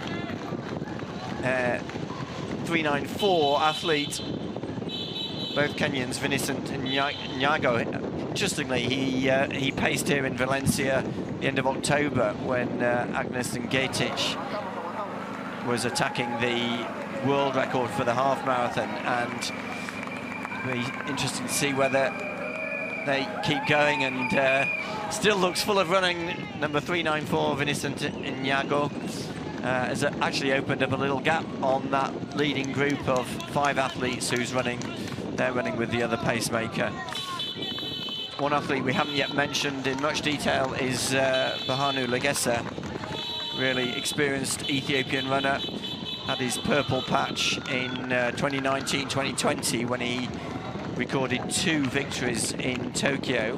There's number 3, Legessa, Bahanu Legessa, in the NN colours, running his 12th marathon here today. Yeah, Nyago looks good. He's not got too much on his previous record, so obviously his agent and his training group knew that he's a lot better shape to make sure he could pace, but he's maybe one to look out for in the future. And unless he's been given license to finish, there are normally now contracts, aren't there, in pacemakers details that they're not allowed to finish sometimes. It's part of the deal to make sure that they do obviously end up doing their job, but they also don't get too carried away. And there he goes, maybe doing his job to 30 kilometres, or he's maybe noticing that they are slightly down on that time needed, so maybe just trying to wake them up to get them back onto that course record pace. But Isabel Bat-Doyle, so some quick times. She was a fraction inside 50 minutes through 15 kilometres, so you can see around about 33:40 for that last 10 kilometres, so still inside national records. So is Stein, the South African, who's about 45 seconds inside. I think it's her own national record, so... Also set in Valencia. I mean, I think that's what's so striking about so many of the personal bests coming into this race, that quite a few of the athletes who are here trying to set national records or trying to improve their best times, those best times go back either to the race here 12 months ago or 2 years ago. Now, that's one of the pacemakers who has dropped out right at the front of the race. In fact, it looks as though both pacemakers might have gone, because now on our screen we've got 5 athletes, and Daniel Mateiko, the Kenyan, is looking around. No, we've got one of the pacemakers. So it is the pacemaker who was right at the front, Vincent Nyago, who has dropped out, and now Samuel Milo. Was still very unusual for a pacemaker to be in the race beyond the 30-kilometre point, but I'm sure the leading athletes won't mind that. Daniel Mateiko just accelerating and running alongside the pacemaker and actually having a few words with Milo.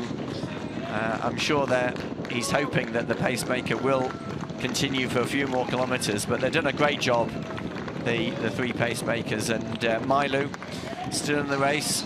They've gone past 31 kilometres now, and interestingly, Cisse Lema, defending champion, is the one who has dropped back.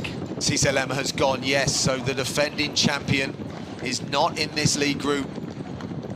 Daniel Mateiko looks so good. You can just see that stride that he's got, loping along, and they're wearing number 1. Cisse Lema reminds me of a boxer sometimes, and he's not afraid to throw a few punches. He did that 12 months ago, but he's going to have to take a few here, and he's going to have to try and close that gap. And unless he's maintaining the pace that they've been running, and maybe the pace has picked up. We did see one of the pacemakers going off the front almost to invite them to pick the pace up. Cisse Lema talked about it wasn't the perfect build-up, and now that gap, and maybe Sebastian Sawe just a little like lean to the left, and maybe this is the first time he's showing some fatigue, because the pace, I think, has definitely picked up. And it was had to go. This is his third debut, Richard. So having not gone to plan 2 times before, he's dusted himself off and probably learned from those 2 previous races in Chicago, in London. His half marathon pedigree. When you go through it, it's just so impressive, Richard, isn't it? That you know, it was almost a given that he was going to transfer to the marathon. It didn't happen twice, but the marathon, as you know well, is about learning the distance. Yeah, one of the people who've been talking up his potential is his training partner, Eliud Kipchoge. Mateiko, part of the great group of Patrick Sang, and trains alongside Eliud Kipchoge. And there we just see the third of the pacemakers who's done a great job. He has dropped out, but this is very, very interesting, because it's Deresa Geleta in the green vest who has set off with Mateiko. These two are now opening up a few meters over the Ethiopian Behanu Legessa, and Sebastian Sawe really having to work hard to stay in contact. Mateiko looks really good through 20 miles.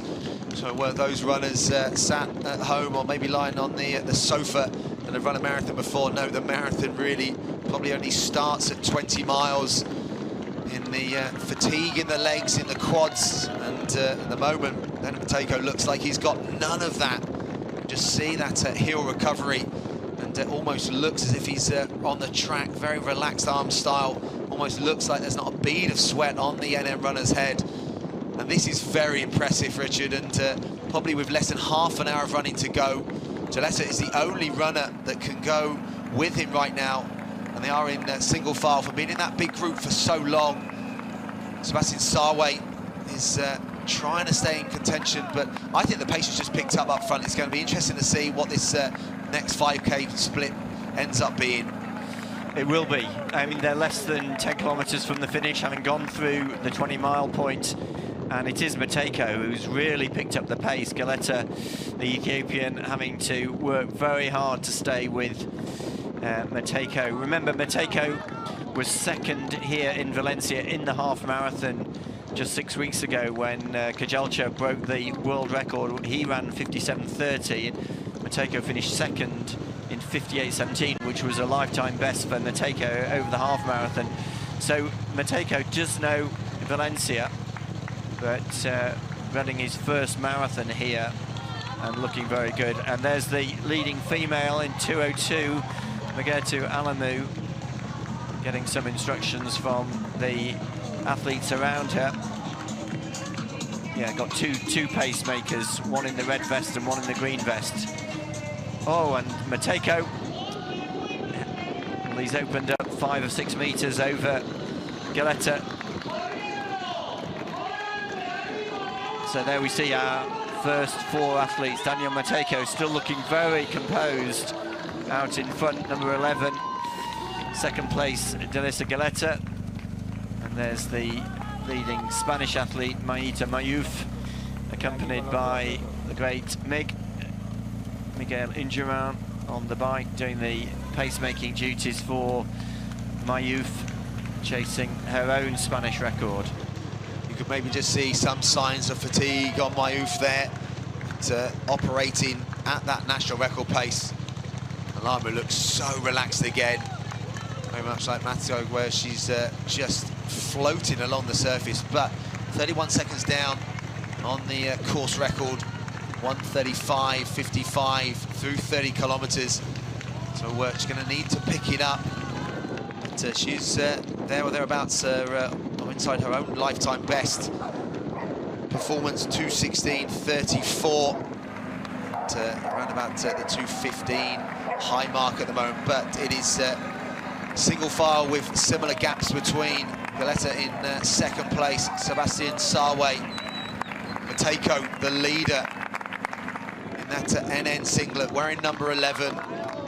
He just does not look in any stress whatsoever. So it's just about now the fatigue levels in the body in the later stages. Has he hydrated? Has he refueled? Has he learned from his previous 2 marathon attempts that didn't quite go to plan? But But that's sign of a great athlete, where they learn from their mistakes. And he threw caution to the wind previously, and it didn't end up turning out how he hoped. But today, and that shape that he's shown in the Valencia half marathon a few weeks ago, and he's probably in marathon shape then, or marathon training then, so to come out and run 58.17 that day behind Geleta's world record. But he just does look so good on this surface, and so relaxed, so economical. Talk about the economy of runners, so the effort for the speed that he's putting in. And Sebastian Sawe looks like he's trying to close the gap. He's moved into second, so two of the world's very best half marathon runners, one making their real debut, Sawe, one of them trying to finish their first marathon. They're still going to be in the unknown, aren't they, Richard? That is the fascinating thing about the marathon, that anything can happen in the final kilometres. Yeah, and I think you referred to the fact that Mateiko has actually started 2 marathons before and dropped out of both of them. So that is the question mark. You know, has he got his fueling right? Has he got his training right that's going to carry him over these final 7 or 8 kilometres? He's put in a very fast 5 kilometres. It will be interesting to see what his split is for this 5K up to the 35K point. But Mateiko at the moment has got about 40 metres lead over second and third place. But Sebastian Sawe, well, it's always hard to know what athletes are experiencing, but it looked as though he might have gone through a bit of a difficult patch a few minutes earlier, and he's hauled himself back into second place. But Mateiko's still got a decent lead at this point, with just over 20 minutes of running to go. It's only a very few number of the pacemakers are out there now. Their jobs have been done. It is about racing. It is a maybe foreshortening of the camera angle here, but whether that is starting to close now. Sebastian Sawe looked as if there was a little bit of fatigue, but maybe he's just weathered the storm, and coming up to an hour and 40 minutes of running. These athletes would have known the work that's gone in to get them here. They would have trained over similar distances, similar paces, but you can't run a full marathon in training, and that's the fascinating thing. So Mateiko, you can see 12 degrees on the advertising board on the side, so lovely conditions here in Valencia. Very minimal wind, no elevation on the course. And we even looked at the later stages, didn't we, Richard? We hadn't realised that last 800 metres is quick, so if it does come down to a race here, and we could well see people closing very fast over that last half a mile. But a lot of running to go, over 20 minutes of running in this elite men's race, around about 35 minutes of running in this elite women's race. Alemu on the right-hand side of the screen, and again, the production team doing a fantastic job with the images we've got throughout this whole race. And we hope you're enjoying it wherever you are in the world. This is the 2024 Valencia Marathon, Trinidad Alfonso EDP. And we're delighted to bring you such great images and fantastic running. So there's the chase group. We're getting an update on that distance, Richard. Yes, Megertu is leading. There's a picture of the third-placed athlete in the women's race, Tiruye Mesfin. She's just through 19.4 miles. Stella Chesang from Uganda is between Megertu and Mesfin. There we are at 30 kilometres. So Alemu has got a lead of 45 seconds over the Ugandan Chesang, and Tiruye Mesfin of Ethiopia just over a minute and a half down on Alemu and almost a minute down on Chesang. So they're the leading 3 athletes in the women's race. Alemu on our screen. Meanwhile, at the front of the men's race, it's a fascinating battle, because this race has certainly not been won. It looks as though Sebastian Sawe and Deresa, Geleta, the second and third place athletes, have closed that gap, and that gap now is down to, what, about 20 metres, maybe just over 20 metres, but Mateiko has got a real battle on his hands. Well, the reason that it all splintered, that it split up, 14:21 and is the quickest 5K split of the race. And Sebastian Sawe, that's almost probably why he just bided his time, but pick up of pace in that split, and that's why the race is well and truly on, and putting that time back. So Shakir there, I think that's just dropped off one of those groups behind, wearing 22. So we'll try and get an update on his projected time. So he was in 25th place, and I think through 30 kilometers, so he'll be coming up to the 35 kilometers, but he was on 2:05.55 pace, and there you go, 2:41.43 is the 35K split. And you can see they have pulled some time back on that course record, but they're still a minute outside, but there's still maybe 3 athletes in contention here, so maybe the course record is gone, and it is all about who's going to take the 2024 Valencia Marathon title.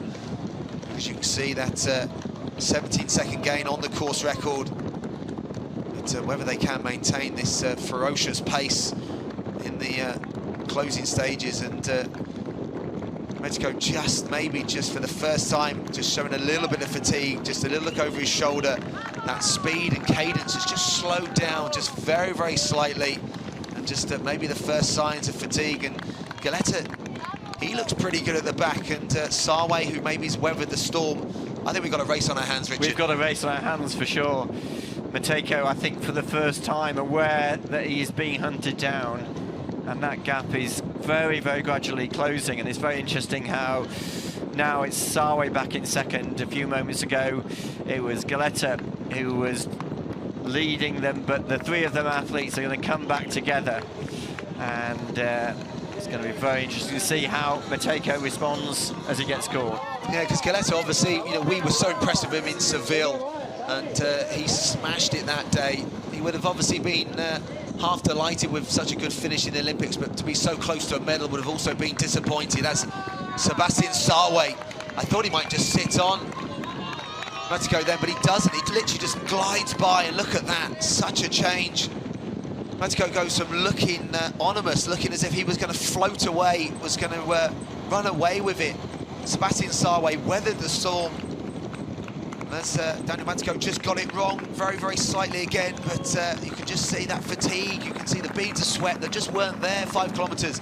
Sebastian Sawe, he's just gone now into a 10-15 meter lead. And growing, and growing. Wow.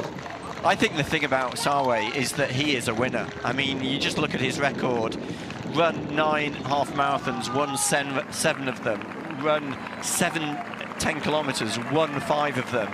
And he's won his most recent races. He won in Copenhagen in September over the half marathon. He won the 10K in July in Peachtree. And just the way he's taken control of this race over the last few minutes, and really looks full of confidence, and so composed. And it's fascinating how this race has changed in the last 10 minutes.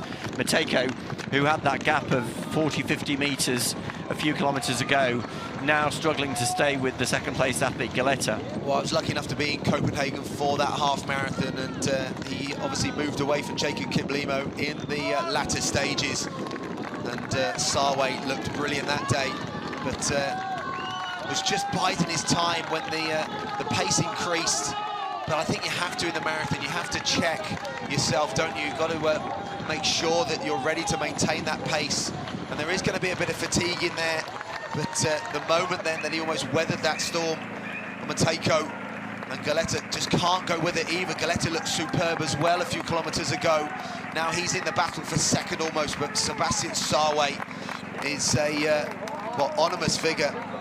He's 28, as you said. That half marathon record is so impressive, and he's had a little bit of success on the track as well. The 1 hour world record a couple of years ago in Brussels, a distance that isn't run that often, but he's got some great concentration, and he looks so good now, Richard. He looks so good, doesn't he? Very, very smooth, still very good cadence. Mateiko, the Kenyan, appears to be struggling, and very, very tough for him, having had that lead just a few kilometers earlier.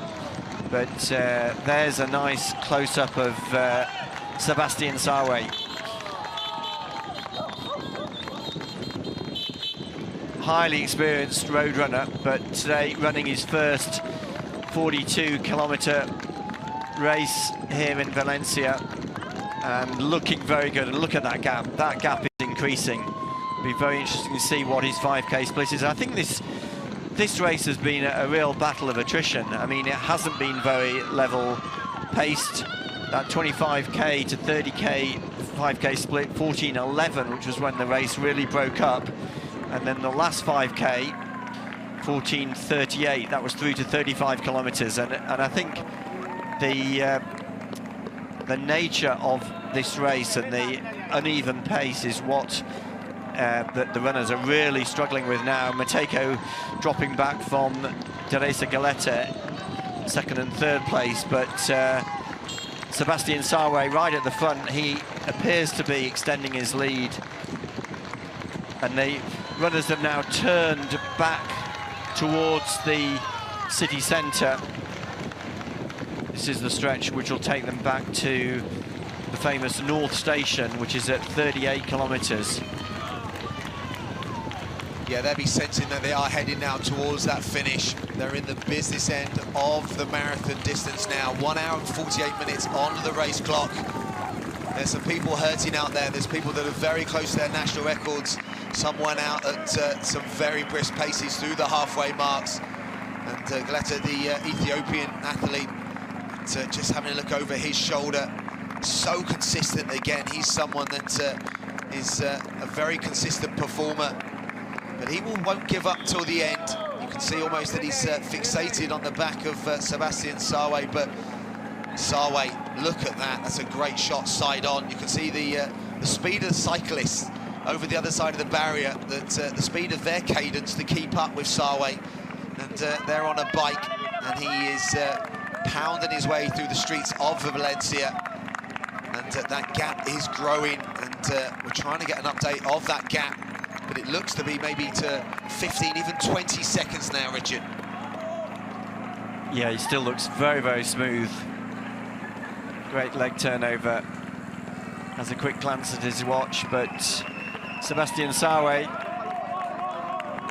we can't quite yet see how big that gap is, but I think it's still a very, very good gap. Started out actually as a 1500-metre athlete, and since then, well, look, we can see Deresa Geleta more than 100 metres back down the tarmac. On the right of the screen is the Spanish athlete Ibrahim Chakir. Looks as though, yes, Chakir is the first Spanish athlete, so he's in front of Carlos Mayo. He is. He's gone through 35 kilometres, 1 hour 45:07, but dropped off national record pace. And there you go. The splits on the screen represent that as well. So 24 seconds outside. So given how much he was up in the early stages, I don't think he's going to pull that. And you can see that some of the wheels have come off. Sonja Mo in there now, 2 minutes outside the national record pace. But Tiruye is close to that Israeli record, but now 10 seconds outside that. Ilis Anui, so he is inside the record, and he's absolutely flying at the moment. So very impressive over the marathon distance. And yeah, whether that record, that Cripper national record of 2:06 is going to get revised today. But, the winner of the Valencia Marathon is going to be revised today. So Cesar Lema was there in the early stages, over halfway, but had to give way to some of the up-and-coming new marathon runners. Sebastian Sawe, this is his debut. I think that might be Mark Rogue there on the bike there, just enjoying the elite field that he's put together, because it is, Richard, a phenomenal elite field, but we are maybe just down to one now at the front. Yeah, I think this is really exciting for world marathon running. I mean, Sebastian Sawe, he could be one of the new stars in marathon running over the next few years. Mark Roach, the elite athlete coordinator, has talked about this race as the race for debutants. We only need to think back to 2 years ago when Kiptum came here and ran that amazing time, 2:01:53, as a Marathon debutant. Also, that day, Letesenbet Gidai ran the fastest female debut performance, which has obviously since been bettered, but Valencia not only building its reputation for fast times, but building a reputation as the place for newcomers to world marathon running to make their mark. And Sebastian Sawe certainly appears to be making his mark here today, running his debut and looking so good as he comes down towards 40 kilometers. 1 hour 53, the 40k split last year when the course record was revised. 1 hour 55 and 12 seconds. That record that had stood from that fastest ever debut, Kelvin Kiptum, the late great Kelvin Kiptum. So still absolutely devastated that we lost such a special athlete. And, he made his name here in Valencia. And, that record was revised last year by Cisse Lema. I don't think we're going to get that this year, but we are going to announce a very, very fast debutant in Sebastian Sawe. So there's Ilias Awani, the Italian athlete who is chasing Yamani Berhan Crippa's Italian record. And just yesterday I was speaking to his coach, Massimo Magnani, who was very, very excited about Awani's prospects. Came into the race, James, I think you were at that race in Barcelona where he ran 2:07:16, and at the moment he's operating almost 2 minutes quicker, chasing that Italian national record, 2:06:06. Meanwhile, in the women's race, Megertu Alemu has gone through 35 kilometers, 1:52:43, so she is still some way down. A little look of pain and discomfort on her face, but she's got just less than 7 kilometers to run. Yeah, and her lead is up to a minute now on Chesang. Chesang still operating around about 2:17 pace for the Ugandan, and I think we're slipping outside about 2:15, 2:16 pace now as Mayouf. And Mayouf split at 30 kilometers, but we're waiting for the 35-kilometer split. So the Spanish national record, 2:21:27, and heading towards 35 kilometers. So there are gaps now. There's some tired legs out there, and we're waiting for the split of Sebastian Sawe through 40 kilometers. You can see 19 seconds for Mayouf inside national record at 30 kilometers, but she's almost got the next 5 kilometer split out the way. So let's see what that split. Alemu on the left of the screen. The course record is going to be safe this year, and you can just see the slight drop of cadence. You can just see a little bit of fatigue. Pacemaker's still there, still helping along, but there's no pacemaker for this man. Sebastian Sawe getting some great cheers and applause from the crowd. They know great racing when they're seeing it. And now almost, I think, into the last 2 kilometers. Yeah, he's just swinging right back onto what we call the garden route, past that gate, the Porta de la Mar, and he's just got 2 kilometers of running. He's still got a very big lead on the right of the screen.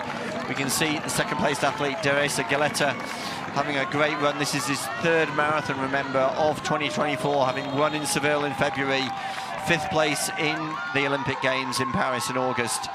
But it is the debutant, the Kenyan Sebastian Sawe, who is heading for victory here in Valencia.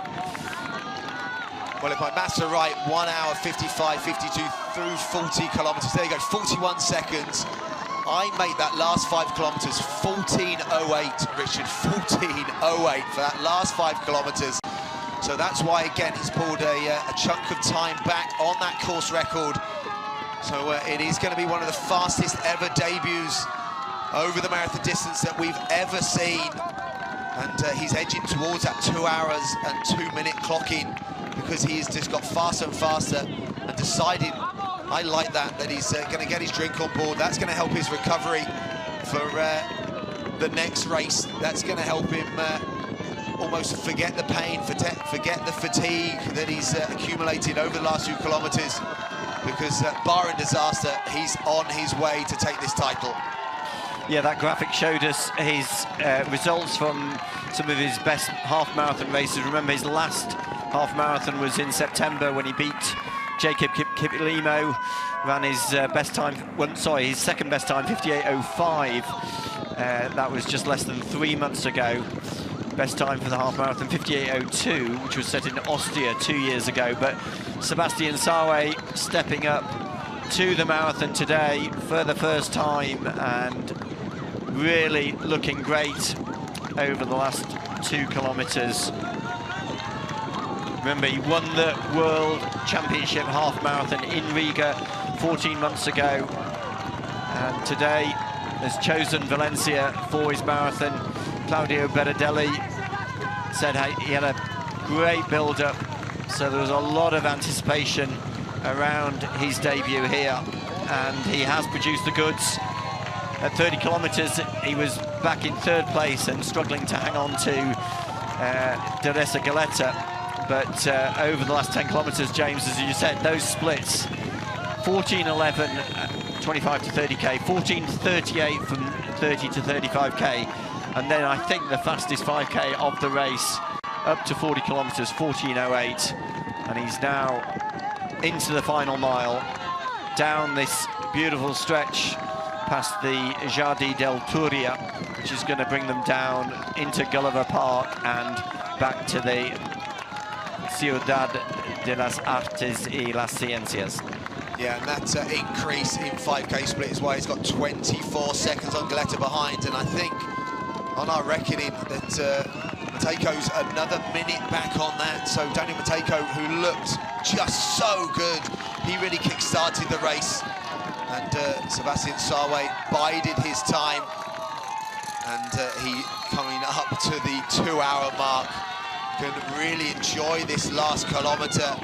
The crowds are enjoying this running, and the last 800 metres is fairly fast as well. So what can he close out? You can see 900 metres to go, so he's going to know so well what this feels like in training. We'll do so many reps around the kilometre mark, but he's way inside that now. Richard, this has just been a superb debut. Fantastic debut, and slight downhill as he comes back into the start-finish arena. He'll already be able to see the arches, which we can see right in front of our commentary box here. Sebastian Sawe, just about 2 minutes, less than 2 minutes of running to go. Remember, the world leading time for the marathon, 2:02:44, set by John Correa in Chicago less than 2 months ago.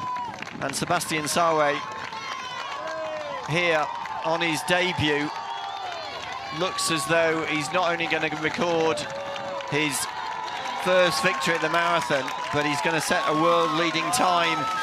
Here we are, 500 metres to go, a very slight uphill as they go over the bridge, and then as he comes onto the carpet, Sawe, you can see how his cadence will change as he runs down this hill, just over 400 metres to run, and he's got a very big lead. I think he is going to set a world-leading time for the marathon.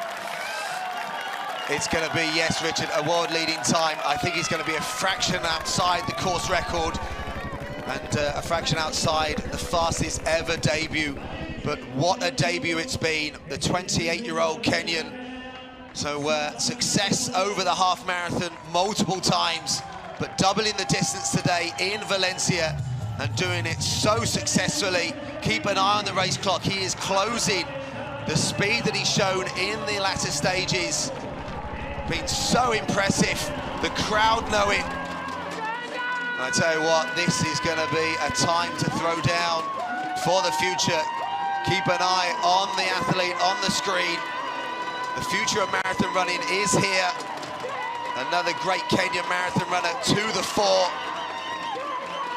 The race clock is going to be very close to that 2 hours and 2 minutes. Sebastian Sawe, the Valencia Marathon 2024. Superb bit of running. Absolutely fantastic finish by Sebastian Sawe. He closed so quickly over those final 7 kilometres. And here's the second place athlete, the Ethiopian Deresa Geleta. Another great performance from him, following up his 5th place in the Olympic Games in Paris. Deresa Geleta of Ethiopia, 2nd place here in Valencia on his first performance in Valencia. Big lifetime best as well for Geleta, and I tell you what, again, he is becoming Mr. Consistent as well. Just 31 seconds off those medals at the Olympic Games, and the athlete that made the race kick-started it. You can see a contrast in his style of around about 15 kilometers ago, where he looked utterly brilliant. Mateiko, though, will still be putting down some very strong numbers. This is his 3rd attempt at the marathon. It's going to be his first finish. I tell you what, the first finish of this man, Sebastian Sawe, was so impressive. But I'm sure I have a word with Mateiko, almost thanking him for kick-starting the race. The NN runner that really did throw the first big punches in this race. And he is going to finish what is his 3rd marathon that he started. And just a few tweaks, I think, Richard. And I think, again, we've got a very special marathon runner in front of us. Yeah, I mean, Mateiko is still better known as a 10,000 metre and a half marathon runner. Remember, he ran the 10,000 metres in the Paris Olympics in August, finished 11th there, ran the half marathon in October, finished 2nd to Geleta, and here today, as you say, James, finishing his first marathon with really tired legs because of really the pace that he injected after the 30-kilometre point. But great to see Mateiko finishing 3rd place for Mateiko, 2:04.23, and now a rush of runners. There's Alphonse Simbu of Tanzania. What a run for him. He's taking 4th place.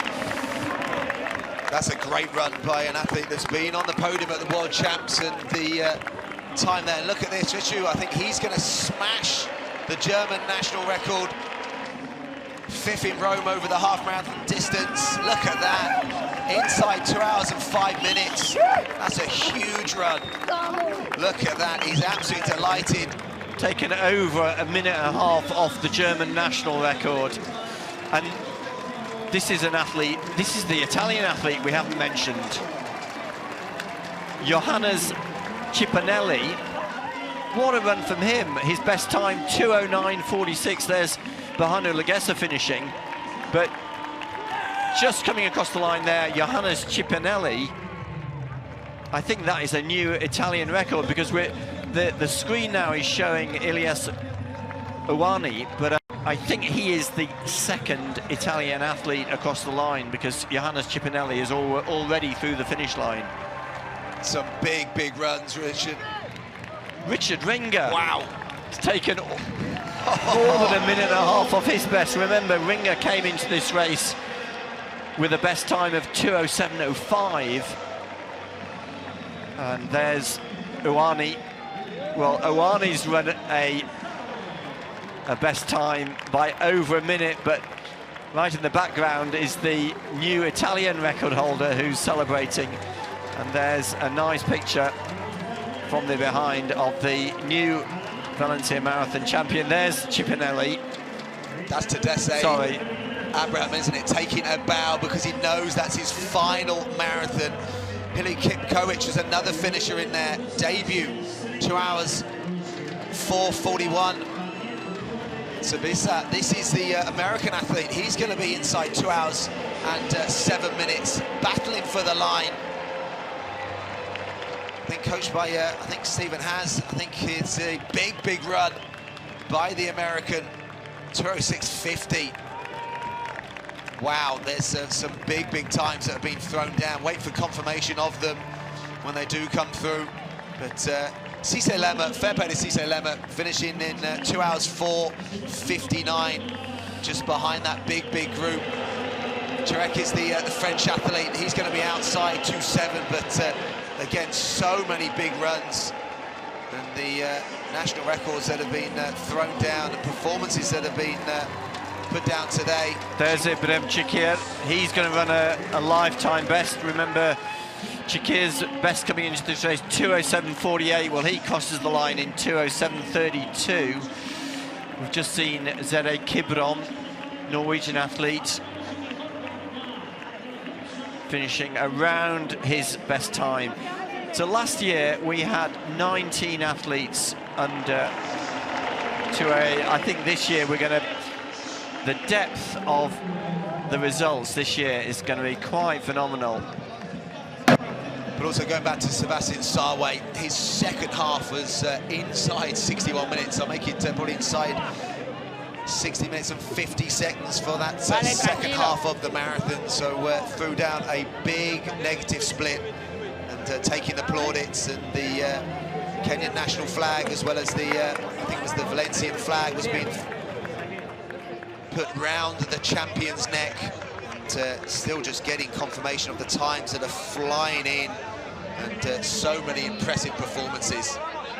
Deresa Abraham, as you mentioned, at the age of 42, finishing his marathon career here with a time of 2:04.40 at the age of 42. There's a nice picture of the race winner, Sebastian Sawe, alongside the benefactor Juan Roch on the left of your screen.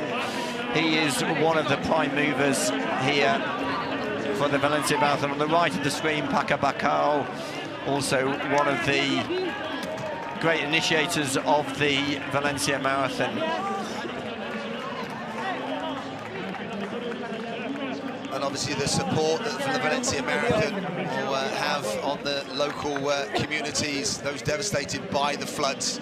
And for every single finisher of these 35,000 runners on the streets, they'll be donating money towards those. And it's been such a celebration of coming together as a family, as a sport. And on the left hand of the screen, we have Alemu, the leading female. And on the right, we have the men still crashing across that finishing line inside 2 hours and 10 minutes. And as you said, Deresa Abraham, a new Swiss national record in his final marathon. I wonder whether that might persuade him to keep going any longer. As you said, 2 hours, 4 minutes and 40 seconds. That is some performance. And so Sondemo in there, out in early splits inside national record pace, and just having to settle back in that second half. Some fatigue in the legs, and there is fatigue on the legs of Alemu in the later stages of the race. 2 hours, 10 minutes. Richard, inside the last 2 kilometers here. And, barring disaster, it's going to be the title for Alemu. Yeah, just looking at the results of the athletes already across the line, we've got 26 athletes who've gone under 2:08 here in Valencia. There's, on the right of the screen, Carlos Mayo, actually set off in search of the Spanish national record, but so he's slowed quite a lot over the second half, but still a very credible first performance over the marathon. He's going to be just outside 2 hours and 11 minutes on his debut here in Valencia. On the left-hand side of the screen, we're following the leading female athlete, Megertu Alemu. Still got her 2 pacemakers. She's coming into the final kilometre of the race. Yeah, Maya will learn a lot from that race. It is, as we've seen with even those that are crossing line in the top 3, a learning process. 2 hours 11 for Mayo. He will probably be slightly disappointed with that, given the quality. I tell you what, quality of longevity. The athlete at the back of the elite women there is a certain Rhys Estevez. Still going, Richard, still going. Look at him. He's 49, is he? Oh, something in that region. But he's got a 2:18 personal best. And I think you raced him, didn't you, 20 years ago? I did a few years ago, yeah. Richard. I did, and I thought he was getting on then. So he's come back, a resurgence, and he's still a favourite. They absolutely love him. Just gone past Megertu Alemu at the front of the women's race. So Reyes Estevez. A little thumbs up, and he'll be getting some great support. So a decorated runner, world medalist, and a European medalist. He's someone that, again, never thought I'd see him run a marathon in his later years, but there he is, out there, gone past the lead female. And on the right of the screen, there's the first place Spanish athlete, Ibrahim Chakir, who is finishing time 2:07:32. So he has set a lifetime best here in Seville, not a new Spanish record. Remember, that was set here by Tadeko Navala's 2:05:48, but a great result for Chakir. Ran his personal best in Seville 10 months ago, and he's gone 16 seconds faster here today. There's Megertu Alemu, still following her two pacemakers, on course for victory, well clear of Stella Chesang, the Ugandan, who's in second place. Yeah, her split through 40 kilometres, 2 hours, 9 minutes and 31 minutes, so the pace had dropped. It means a projected time around about 2:16, even going on to 2:17, so she's right around her own lifetime best. But yeah, that gap had slightly grown to around about a minute to Chesang, who again herself is still holding on for what would be a big lifetime best, and she's in a battle for third place. Mesfin is the NN athlete that is occupying the podium at the moment, with Evelyn Chakir trying to give chase, but Alemu up front at the moment. Looks as if this is almost a procession over the last few kilometres to the finishing line, but it is a tired-looking athlete out there right now. Yeah, I think one thing that is noticeable is how the temperatures have increased. Sun is very bright here in the start-finish area of the City of Arts and Sciences, and I think even for these elite athletes, I mean, it's 10:30 here in Valencia, 700 metres to go for Alemu, but temperatures climbing. We started out at 12 degrees, I think it's around 16, 17 degrees, so a little bit on the warm side for the athletes, and certainly it'll be quite a lot warmer for the runners further back in today's race. Yeah, it is just slightly hottening up, but still nothing too excessive. But you can see the pacemaker just trying to encourage Alemu. 2 hours, 15 minutes on the race clock. And in this section of the race, every single 100 metres is counted down. And there is the welcome sign of the 500 metres. And it's a bit deceptive from the above angle here, but there is a bit of a drop here once you hit the matting. Fairly significant 100 metres that for some runners, when they're in pace, we saw with Sawe, absolutely loving this section. For Alemu, it's the opposite, Richard. It's almost a fatigue on those quads. But it's 400 metres to go. 400 metres to go, and I think she's just going to miss her lifetime best, 2:16:34. Remember, she set that in London, in finishing fourth earlier this year. But what a great record she's had over the last 3 years. Third place in Chicago a year ago, second place in London a year and a half ago, a fourth place in London earlier this year. So hugely consistent at the World Marathon Majors. This is her first performance, first time in Valencia, and she's now into the final 200 metres, well clear, and she's just going to be outside her lifetime best, 2:16:34. Now at the age of 27, coming into her prime in her marathon career. Has already run 17 marathons, and today here in Valencia is going to record her third big marathon victory, and probably the biggest of her career, having won previously in Rome and in Seville. Today, great run for Megertu Alemu, 2:16:49. Just outside her lifetime best, 2:16:34 are those figures, but that looked hard in the end. Operating around about 2:14 pace, so much of it, but this has been a great run by the Ugandan athlete, Stella Chesang. And I think this is going to be a national record. Well, she had the national record herself, 2:20.23. So Chesang is going to take chunks off that.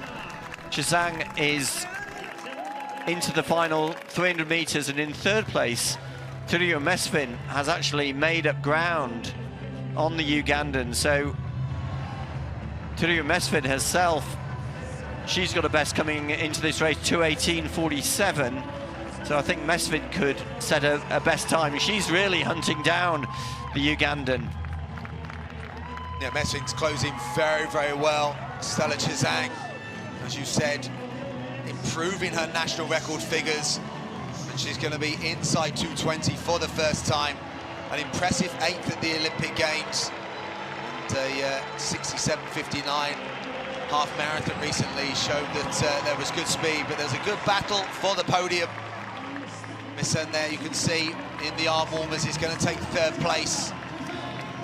But it's the Ugandan in 2:18.26, and is a fantastic performance in second. Mesfin's also going to be inside her lifetime figures. They stood 2:18.47. So third in the Delhi half back in October, 9th in Boston previously for Mesfin, and a podium finish today. So that's the women's podium confirmed, but there's also going to be now a chase on those world qualifying times, 2:23.30, and also a chase on the national record of Spain, Richard. There's Megertu Alemu.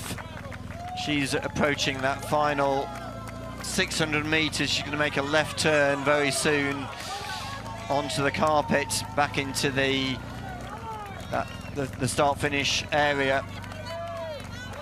And I think she is still on target for a new Spanish record. Remember that record, 2:21.27. So she's got 2 minutes to break her own Spanish record.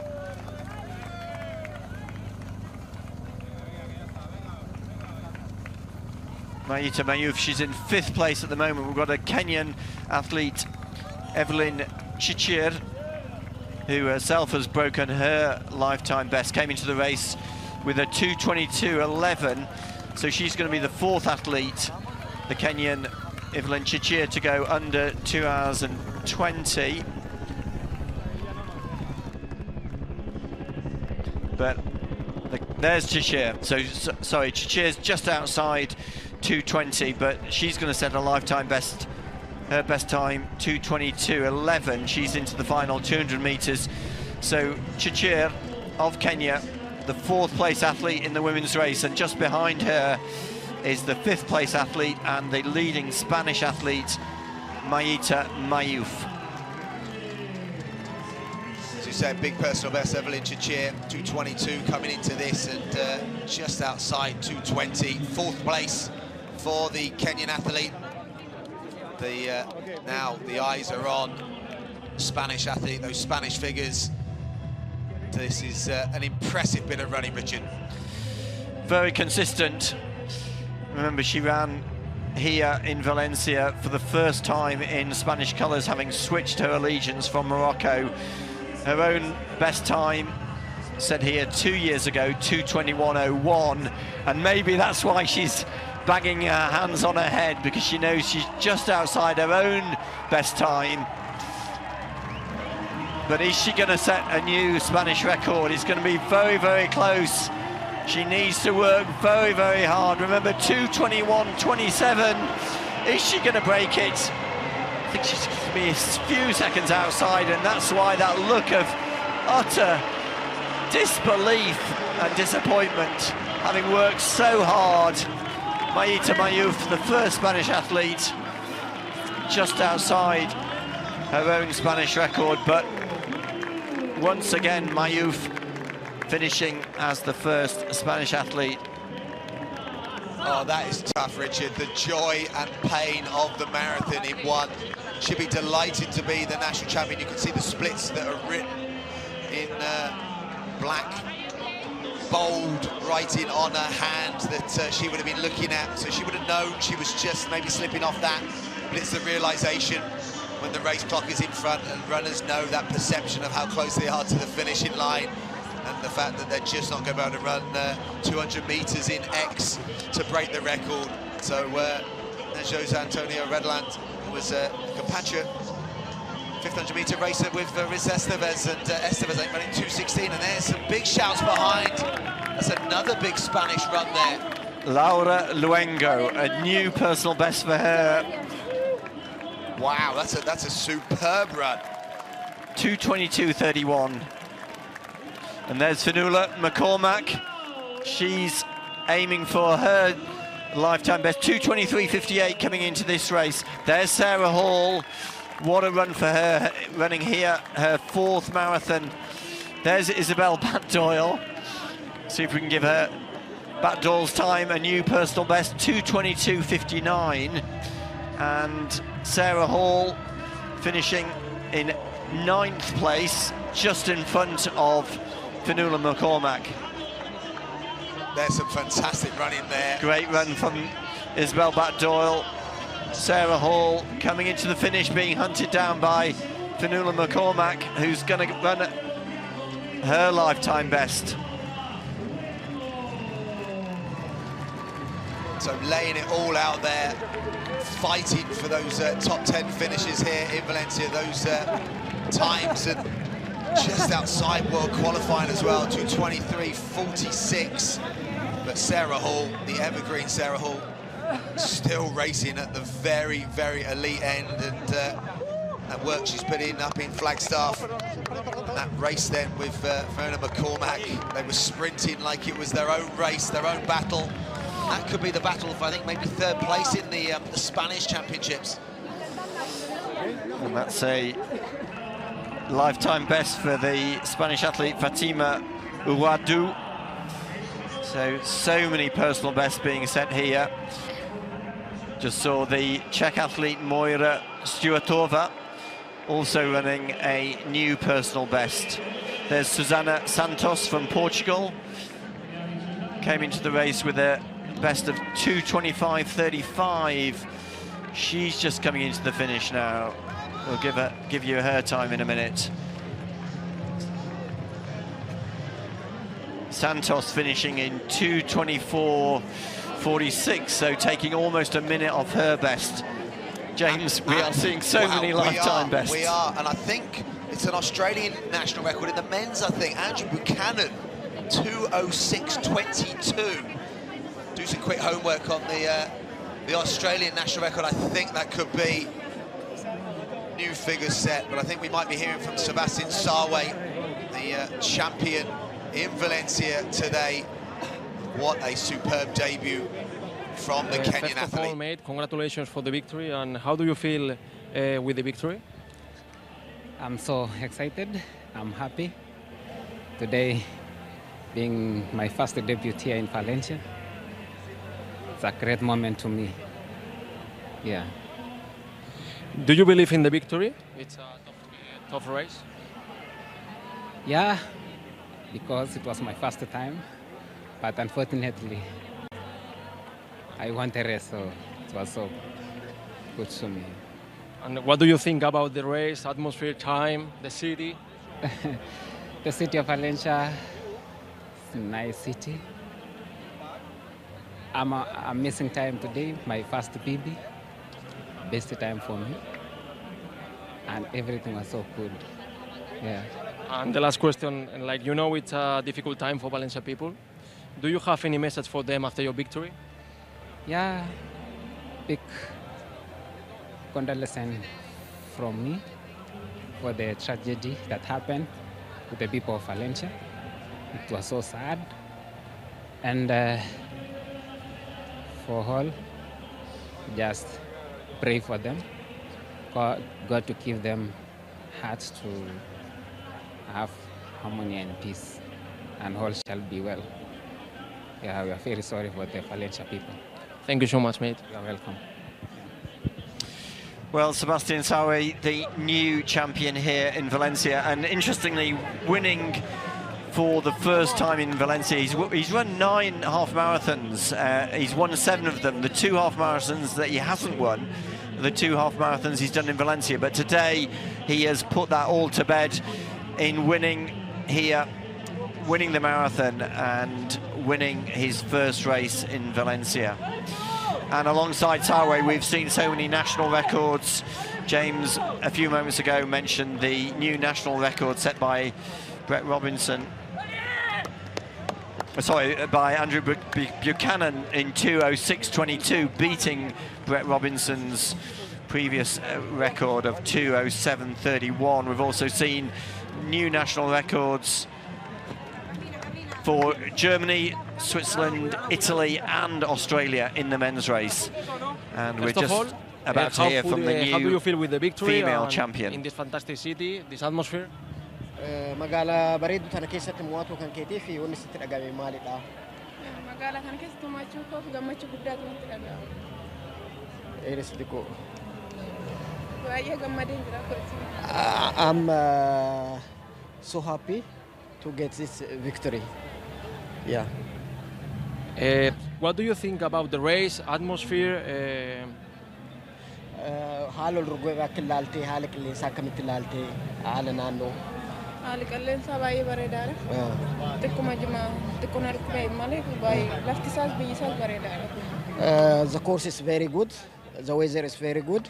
Everything is good, but during the race I don't feel good. Little bit I feel injury.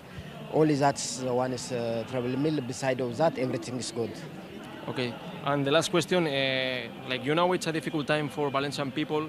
Do you have any message from them after your victory?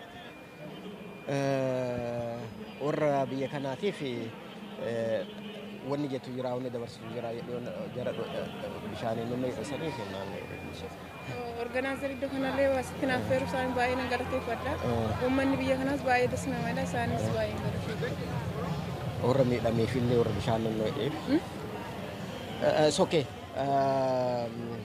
Just first of all, I want thanks for race organizer because he's invited me to have this victory here. Beside of that, I say for everybody during the race, it's make fun for me. Thank you so much for. Okay, thank you. So that's Alemu's coach, Haji Ajilo, who was doing the translating for Megertu Alemu, the new champion here in Valencia, who was expressing a little bit of disappointment that she couldn't go faster than her personal best, 2:16.34. Here's the top 10 in the men's race. A superb debut performance by the Kenyan Sebastian Sawe, winning in 2:02.05. In second place, Deresa Geleta, and in third place, the Kenyan Daniel Mateiko. And there's 20 athletes under 2:07.20. I recorded 26 athletes who had gone under 2:08, and a number of national records, including the new Australian record set by Andy Buchanan here, 2:06.22. So Valencia Marathon cementing its position as the place to run fast times. There's the leading results in the women's race. The race won by Megertu Alemu of Ethiopia, 2:16.49. Second place, Stella Chesang, and a new national record, new Ugandan national record, 2:18.26. And third place, Tiruye Mesfin of Ethiopia, also recording a lifetime best, with 20 athletes in the women's race going under 2:29, including the British athlete Alice Rice, who recorded a best time of 2:28.48. Yeah, the race clock now showing 2 hours and 31 minutes, and the number of masses of athletes over the finishing line following behind some of these national records, and these are just some of the confirmed ones. I think there's maybe even a few more to add to the list, but Tadesse Abraham probably top of that list, justifiably retiring at the age of 42. A European medalist, and someone that's had a stellar career, someone that also has had a stellar day today. Stella Chesang, 2:18.26, to knock a fair chunk of change off her own Ugandan national record. and they're just ones confirmed on the screen, but I think there's even more national records to follow to that. And look at that, the Arts and Science, and where we are in front of us, the hemispheric, is a beautiful building. As we look back on the highlights of the Valencia Marathon 2024, Trinidad Alfonso EDP, it's been a special day for Sebastian Sawe, the 28-year-old debutant, second in the half marathon here a few weeks ago, and throwing down one of the most impressive marathon debuts of all time, just outside 2 hours and 2 minutes, a negative split for the super talented Kenyan athlete that, well, he could well be someone that could aim at that world record, and we could maybe even see him challenging the magical 2-hour mark. We're breaking the tape today, and that will be an applauded finish, and an applauded finish that will be seen around the world. And I don't think we can wait much longer for his next marathon race, but what he did in the latter stages was so impressive today. And Megertu Alemu was such a brilliant winner in the women's. It was tough out there. It was a tough finish over the closing stages, dropping away from her projected 2:14 or 2:15 time. But a win today. Alemu will be absolutely delighted to take the win. As Richard said, she's been so consistent in her marathons, and for someone that just knows how to prepare for major city marathons. But she'll be delighted today to be on the top spot of the podium here in Valencia. That will mean the world to her and her team. She had great support from her pacers in the whole of the distance today. Alemu will come back to fight another day in a race that saw multiple national records, 24 world standards as well. And as we've seen, so many age group bests and so many fantastic personal bests, but also in what has been a very, very difficult time for the people of Valencia. We hope this event has brought some help towards the healing process, but also towards the rebuilding process as well, and bringing people together through sport and the financial support to that rebuilding process of what is such a special city and such a beautiful city, Richard. Yes, I think the organisers have wanted to really make a big statement about the support that's been given from this marathon to the families of the victims of the flood, with €3 from every finisher being given to a fund to rebuild some of the damaged facilities. This is the winner in the Spanish race, Ibrahim Chakir. Sí, la verdad, bueno, las sensaciones, la verdad que al principio súper bien. Estaba, cuando al paso de la media, estaba soñando con ese récord de España, que lo tenía en las patas, pero bueno, la maratón al final te pone en tu sitio. Hemos llegado al kilómetro 30 y ya empezaba a sentir un poco de fatiga en las piernas, con calambres y tal, pero digo, va, más vale regular un poco y llegar a meta sano que quedarte tirado ahí en medio de la carrera. Y la verdad es que, bueno, hemos ido ahí, al final ha faltado poquito, bueno, eso, es un poco la suerte y tal, pero súper satisfecho con estar aquí después de los Juegos, y apenas con 3 meses de preparación no es nada fácil.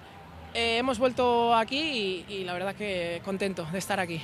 ¿Y cómo de cerca has visto el récord de España? ¿Lo has tenido ahí? Sí, la verdad que eso, soñar, para mí, no, un chico así que viene, bueno, de la nada, llevo 20 años corriendo, pero escalando cada año, poquito a poquito, y ahora este año soñar con el récord de España son palabras mayores, y la verdad que es súper agradecido y súper contento de ir progresando cada año más, y eso, que lo vamos a seguir luchando. ¿Y cómo has sentido sobre todo la atmósfera de la ciudad volcada con la maratón, como todos los años? Sí, la verdad, y este año más con todo lo que hemos sufrido con Valencia, no es nada fácil, y súper agradecido a la ciudad, porque después de todo han salido a la calle a demostrar una vez más que tienen valor, que tienen fuerza, y que están con la ciudad, y la verdad que se te ponía la piel de gallina cuando veías tanta gente animando. Y eso, que súper agradecido a Valencia, a la gente de todos los afectados de la daña. La verdad que súper, bueno, les deseo mucho ánimo, fuerza, y estamos con vosotros. Muchas gracias por tu tiempo. A vosotros siempre. Gracias. So that's the top-placed Spanish athlete in the men's race, Ibrahim Chakir, saying how he was chasing the Spanish record, and he was on target for that up until halfway, and then started to feel some tiredness at around the 30 kilometers, and so didn't get the Spanish record, but he did set a new best time, and he said he's super satisfied with his result, and also expressing his gratitude to the people of Valencia for the support given not only to the athletes but in staging this race and allowing the race to go ahead, and for the race to be such a positive statement in the rebuilding and recovery process after Storm Dana that devastated the city here 5 weeks ago.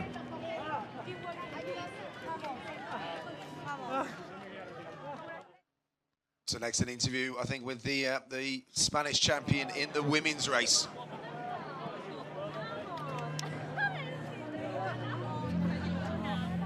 Hola, ¿qué tal? Primero que todo, buenos días y sobre todo enhorabuena por la fantástica carrera. Te has quedado muy cerquita del récord de España. ¿Cómo te has visto? ¿Cómo te has sentido al final? Porque es una carrera dura. Bueno, durante la gran parte de la carrera la verdad que me he sentido fuerte, me he sentido bien, pero a partir del 35 a 38 por ahí estaba un poco mareada y digo, pues bajé un poco el ritmo para poder acabar. Y allí pues estaba hablando conmigo mismo y digo, pues tengo que acabar por debajo de la mínima mundial, ya que he visto que me escapa un poquito el récord. Lo he intentado en los últimos 2 kilómetros, calculando un poquito el reloj, pero se me ha escapado por muy poco. Pero estoy muy contenta de haber corrido esa marca, que es 2:21:40, creo que es una gran marca también. Y estoy muy contenta a pesar de la corta preparación que hemos tenido. Y bien, pues la próxima intentaremos correr aún más rápido. ¿Cómo has sentido sobre todo la atmósfera después de lo sucedido con la Dana, la atmósfera de la ciudad volcada con la maratón, con vosotros? ¿Cómo has sentido ese reconocimiento por parte de la ciudad y de los ciudadanos? Bueno, durante todo el circuito había muchísima gente animando y bueno, quería dedicarme esa victoria como primera española a todas esas personas que han sido afectadas por la Dana y bueno, esa victoria va por ellos. ¿Cómo has notado también? Porque los datos que tenemos es que no ha habido ningún récord, ni de España ni mundial. Entonces, ¿ha sido una carrera más dura que otros años? ¿Has sentido como una carrera más dura? ¿O? La verdad que no es dura. Aquí se corre muy bien, la verdad que se corre muy rápido, pero después de los Juegos Olímpicos he tenido una preparación corta y la verdad que se ha notado en los últimos kilómetros. No me he notado fresca y bueno, mantener ese ritmo ha sido un poco difícil y aún así hemos corrido gran marca. Muchas gracias por tu tiempo y por contestar. Gracias a vosotros. So Mayita Mayuf, the top-placed Spanish female athlete, just expressing a little bit of disappointment in missing the Spanish record. She said her pace dropped at around the 38 kilometers, but still very happy with her result. Obviously she was inside the World Championship qualifying mark 22:23:30, and also expressing her gratitude to the people of Valencia for the support given to her, and said this race was a victory for the people. Mayuf herself had run the Olympics in August and said that her preparation was shortened because of her recovery from her previous marathon. Yeah, it is very difficult coming back from the Olympics, on the highs, the emotions of the Olympics as well. The training block that went into that, maybe a cumulative of not just that year, but years of training going into that. This will be a race that she always gets up for. And you can just see that disappointment as she realised the national record had just slipped out. But that will keep her hungry going into training for the next block. I'm sure we'll see her back as the moments, the memories are being made here. The young families are out. I think she's enjoying it. There's some more celebrations. You can just see the emotions of the marathon. It's tough out there. We're over 2 hours and 41 minutes. Still the masses streaming across the finishing line. So we're going to hear from another Spanish athlete, elite athlete, Laura Luengo ran her personal best here in Valencia.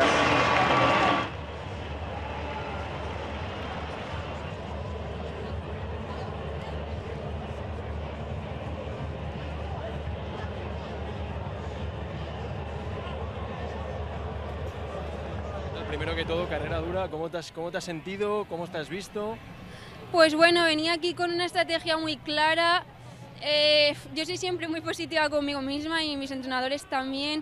Pensaba que podía salir a ritmo de 2.23 y luego a partir del 30 soñar e intentar apretar. Esa era como la carrera perfecta para mí. Se ha dado, he pasado el 30 y he empezado a meterme cada vez más concentrada, a decir sufre todo, has apostado mucho por esta carrera y he empezado a recortar segundos y segundos. Creo que en la segunda media he recortado 30 segundos para rebajar la marca a 2.23.30 y nada, es que me he encontrado genial, estoy súper contenta. Sobre todo felicitarte, has sido la segunda española, no sé si tenías estos datos, que ha sido para ti, que te llegaran llegar y decir, hostia, que he sido la segunda española, ¿qué sensaciones tienes? Sí, ha sido increíble, no solo por la posición nacional, sino también por la posición internacional. Yo adelantando a chicas de nivel europeo y de nivel mundial y yo digo, madre mía, es que no me puedo creer que yo esté adelantando a estas chicas, o sea, esta carrera ya es una carrera de una persona que puede estar en la élite y eso es lo que más ilusión me hace. Sobre todo también, ¿cómo has sentido la atmósfera de la gente volcada con la maratón como todos los años? ¿Cómo has encontrado ese apoyo? ¿Te has reforzado para seguir hacia adelante? Sí, sobre todo los 2 últimos kilómetros ha sido increíble, la gente me ha animado un montón, de verdad, muchas gracias a todos. Ya no pensaba ni en cuánto quedaba ni nada, solo escuchaba mi nombre y ese ánimo y ese cariño de la gente que te llevan volando hasta aquí, hasta la alfombra azul. Pues muchas gracias por atendernos. Muchas gracias a vosotros, un beso. So that's Laura Luengo running her second marathon here in Valencia, improving her best time by over 3 minutes. She ran 2:22.31, which was an improvement from her time set 12 months ago when she ran 2:25.35. And again, Luengo was expressing her gratitude to so many of the spectators who were shouting her name, particularly over those final few kilometres when it got very tough. But a great result for her, second placed athlete in the Spanish elite women's race. A great shot there of the start-finish area. The finish area now so busy with sheer numbers coming across, and the Tiruye Park as well. So a lung of the city to the race as well, breathing some fantastic life into a superb event year on year that just keeps growing in stature, growing in numbers. Those performances that we saw at the elite end. Sebastian Sawe, what an impressive victory, what an impressive debut, just outside the 2-hour 2 mark. Megertu Alemu was a superb elite women's winner today.